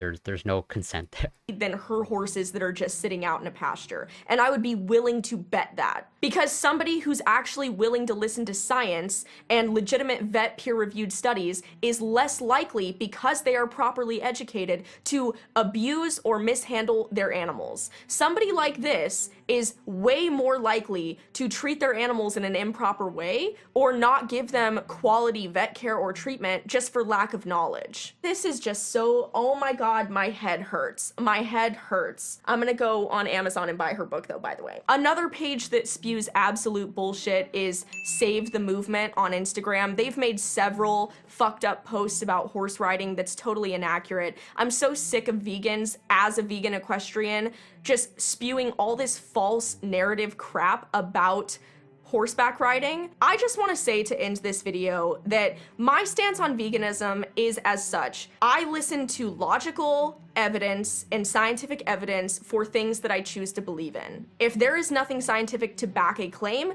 then 9 times out of 10, I'm not going to believe in it. I'm not going to follow it. I'm not going to think that it's fact. I'm so sick of vegans like this because as a vegan equestrian, I advocate for the better treatment of horses and have been the entire time I've had my channel.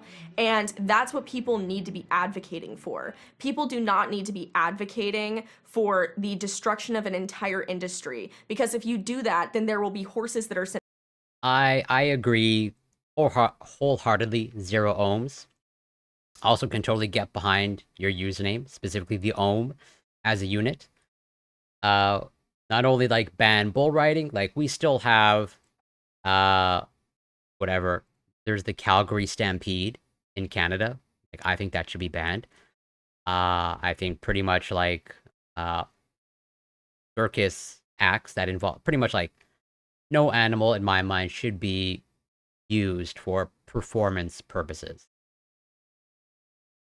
Sent to slaughter and dumped on the sides of roads. And let me just be quite frank, not that I consider this to be exploitive. However, by their own 100%. narrative of riding a horse is exploitation because you're keeping an animal and using an animal for your own personal gain, that's the exact same equivalent of keeping a horse in a pasture or paddock, which all these vegans are doing who advocate for not riding horses. That's equally as exploitive because you're keeping an animal in a situation that you want them to be in without releasing them back to the wild, which makes absolutely no sense, and it's the most hypocritical thing I've ever heard in my life. Most riders do not force their horses to do things that they don't want to do. Most riders, in fact, don't even ride horses on days where their horse is having a bad day. Bottom line, you can't change stupidity. Vegans need to stop advocating for people to go vegan because it's actually turning more people off through any sort of psychology study you listen to or read. Trying to force people to do something actually drives them in the exact opposite direction, and it totally abolishes the entire overall meaning of being vegan. The best way to get people to go vegan is by saying, hey, listen, if you're having a problem ditching dairy or ditching bacon or something like that, then just cut out all the other animal products and you can still have those 2 things until maybe you're no longer craving them. If you want people to gradually make a change towards bettering the treatment of their horses, then maybe you need to be advocating for the better treatment, welfare, and care of horses versus just the demise of an entire industry that you're scientifically wrong about the treatment of. You can be vegan and you can be equestrian. You can be vegan and you can gradually transition over to eating fully vegan. Or you can just be vegan for 1 meal a day and you're still making a big impact on the world and the environment. And I want people to know that because otherwise, if you have crazy vegans like this, you guys are actually hurting the planet by turning more people away by your stupid fucking rhetoric. I'm sorry, vegans like this just really annoy me and I can't deal with it. However, I love you guys. Thank you so much for watching. Okay, well, I understand, I guess, where they're coming from. I don't know that it needed to be 20 minutes of like this absolute dissection of like word for word. And they just seem really angry. Let me see. The same argument would be said of seeing eye dogs. Are you saying in terms of like when I said no animal should be used for performance?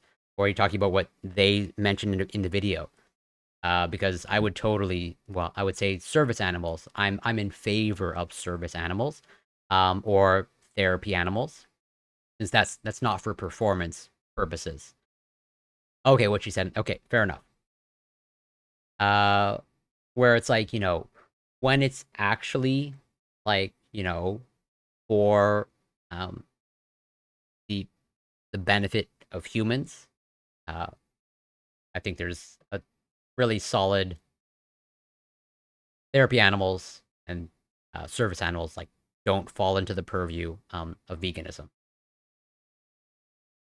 But what Andy mentioned about goats, or like how I think they know someone who would like this 300-pound goat that was really aggressive, reminded me of this video of like, I don't know if that they're officially goats, but they're a goat-like animal that are able to like climb like almost a straight vertical wall, all for the sake of basically nutrition. Well, you'll see in the video, and we'll end the stream on this, what I think is a pretty cool video, and just how cool animals can be.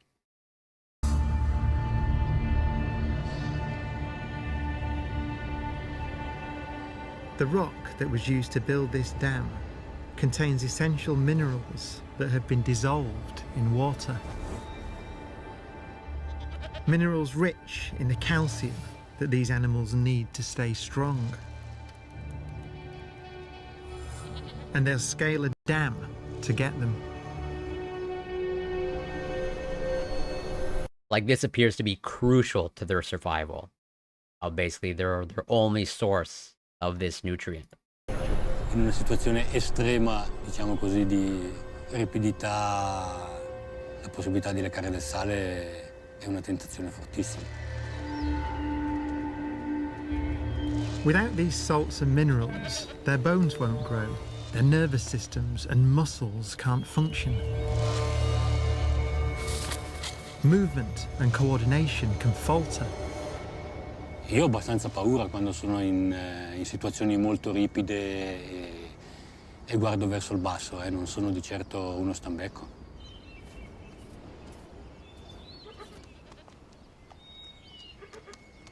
There's a strong bond between mother and kid, and the kid will follow her wherever she goes.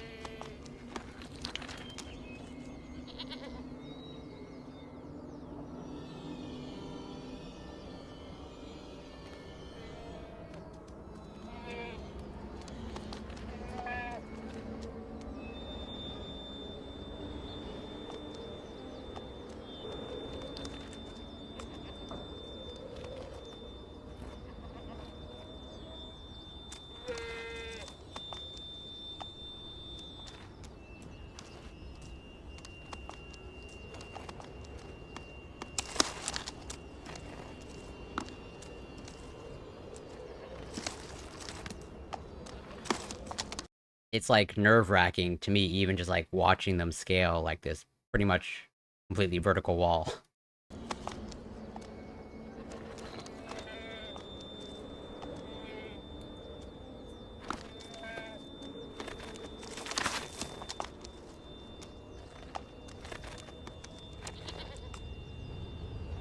Yeah.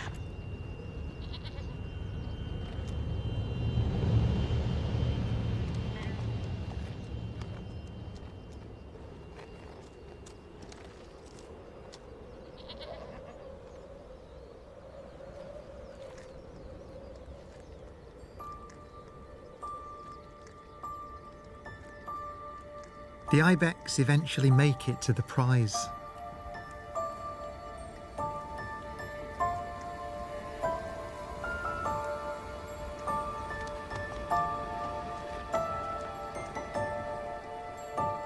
Salt from the earth, dissolved in water, continues on its journey into their bodies.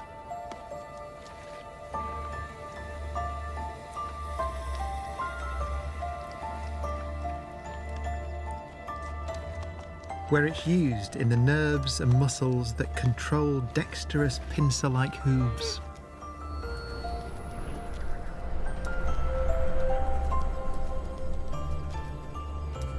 Vital ingredients, carried around by a simple molecule with remarkable properties.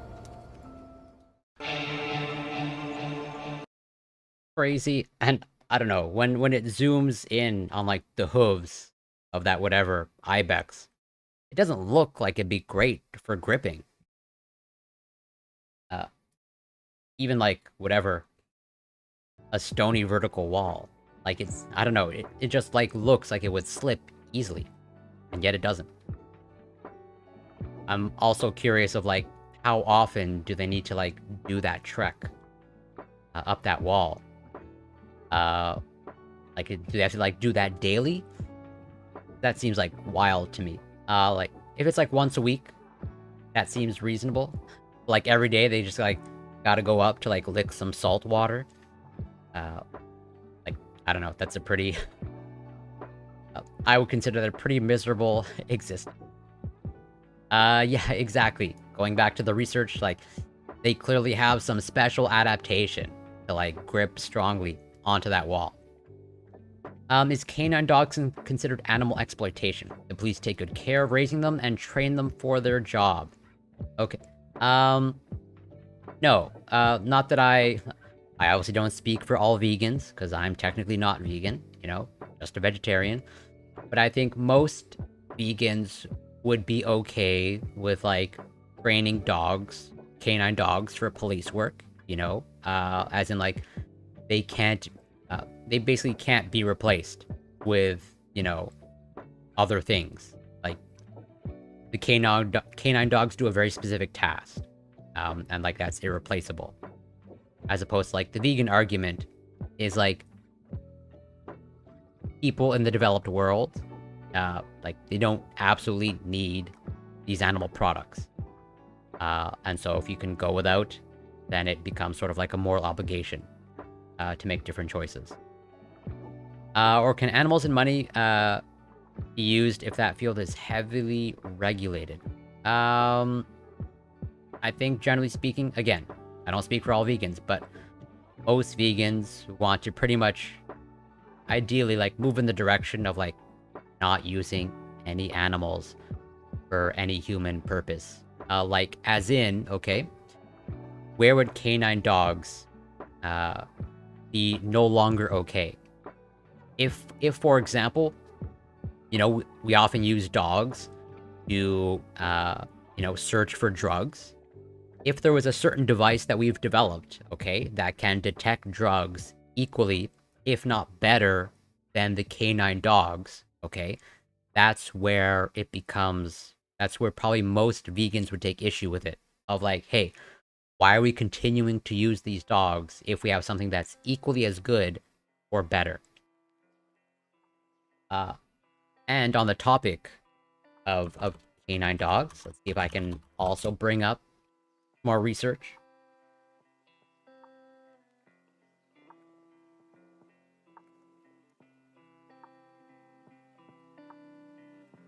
Let's see.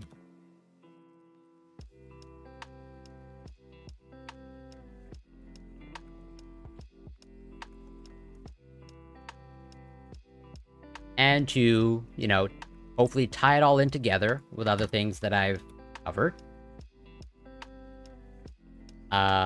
Where it's like, dogs have many powerful uses. And it seems like we may have the ability to use dogs to detect SARS-CoV-2. And in fact, maybe even better than like what we as humans have come up with. Where it's like, as it says here in the title, the detection dogs test is more sensitive than real-time PCR in screening for SARS-CoV-2.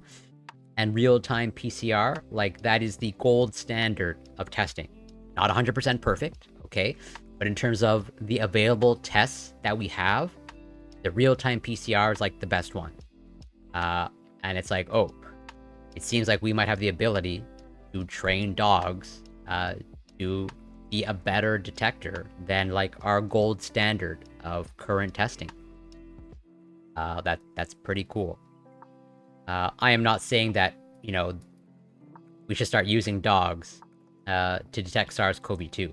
I'm just trying to point out a cool thing about dogs. And that, let's say,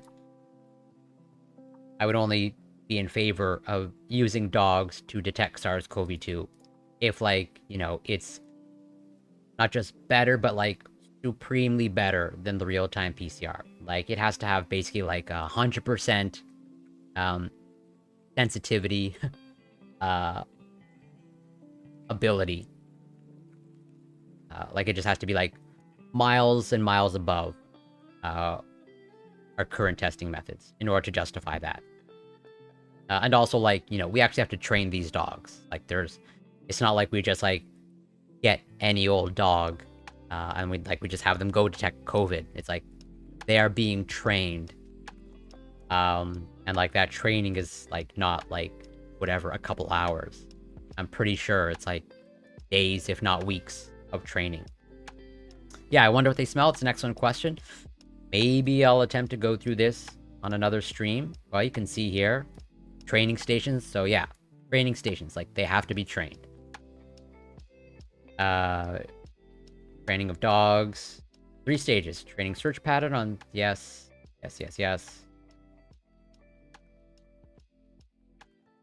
I wonder if they go into... Yeah, they probably don't get into the mechanism. But I'm going to save this for later. Whoops. What I wanted to do. Okay. So. With that, I'm going to look to end the stream here. Let's see if I can find someone to raid out to.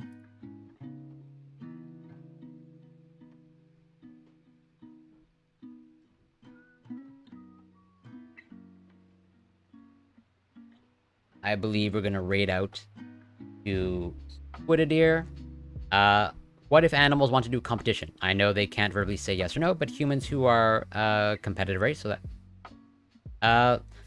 Well, yeah, I don't think any vegans would have any issue with animals competing amongst themselves. It's like the forced competition of animals that we humans pretty much enforce on animals that I think vegans take an issue. But I don't think vegans have an issue with dogs competing against dogs, like whatever in play. But yeah, I want to thank everyone that passed by. Oily Olive, always a pleasure. Andy, thanks so much for passing by. Thank you for the follow. Happy to have you here. I definitely know you from Scott's channel. Well, Scott and Mark's channel. And I'll be speaking with Scott tomorrow. Look forward to that. Thank you so much, Jay, and the follow for passing by. Thank you, Zero Ohms, for passing by and the follow. I gotta thank Scott for the raid. Super appreciated, super grateful. Thank you, Casimir. Thank you, Bob Marley. Thank you, Billy Bob Thornton. And I'm missing a bunch of people. Let's see. Thank you. Oh yeah, Float U32. Thank you, Lord Valen, for the follow. And yeah, it's been a good one. And yeah, we're gonna raid out to Squidadere. So I should be streaming again tomorrow, because at the very least, I will be talking with Scott. And it should be largely, I think it's gonna be more or less an open conversation, but I think Scott wants to focus on some aspects of healthcare, United States healthcare versus Canadian healthcare, because, you know, I'm a dirty Canadian. Can you add some more point awards? Yeah, so if you have any suggestions or ideas, I have no problem potentially putting them in. It's just that I'm not creative enough to come up with, you know, good channel reward points. But if you have some good ideas, by all means, you can put them in the Discord, and I'll do my best to implement them. So yeah, that's going to be it for today. Can't thank everyone enough. Super appreciated, super grateful. Give a follow to Squidadere. Some of you, you know, might have certain politics that overlap with Scott, which is totally fine. You know, I'm totally okay with disagreement. But Squidadere, fellow lefty, I encourage a follow, and they do some very chill streams. Yeah, put those ideas in the Discord.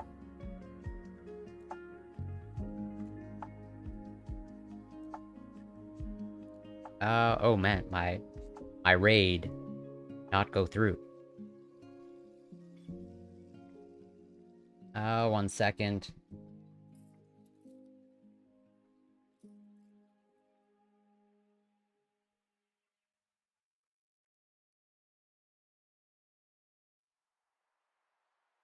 This is annoying. Okay, yeah, raid now. So yeah, until next time, take care, be well.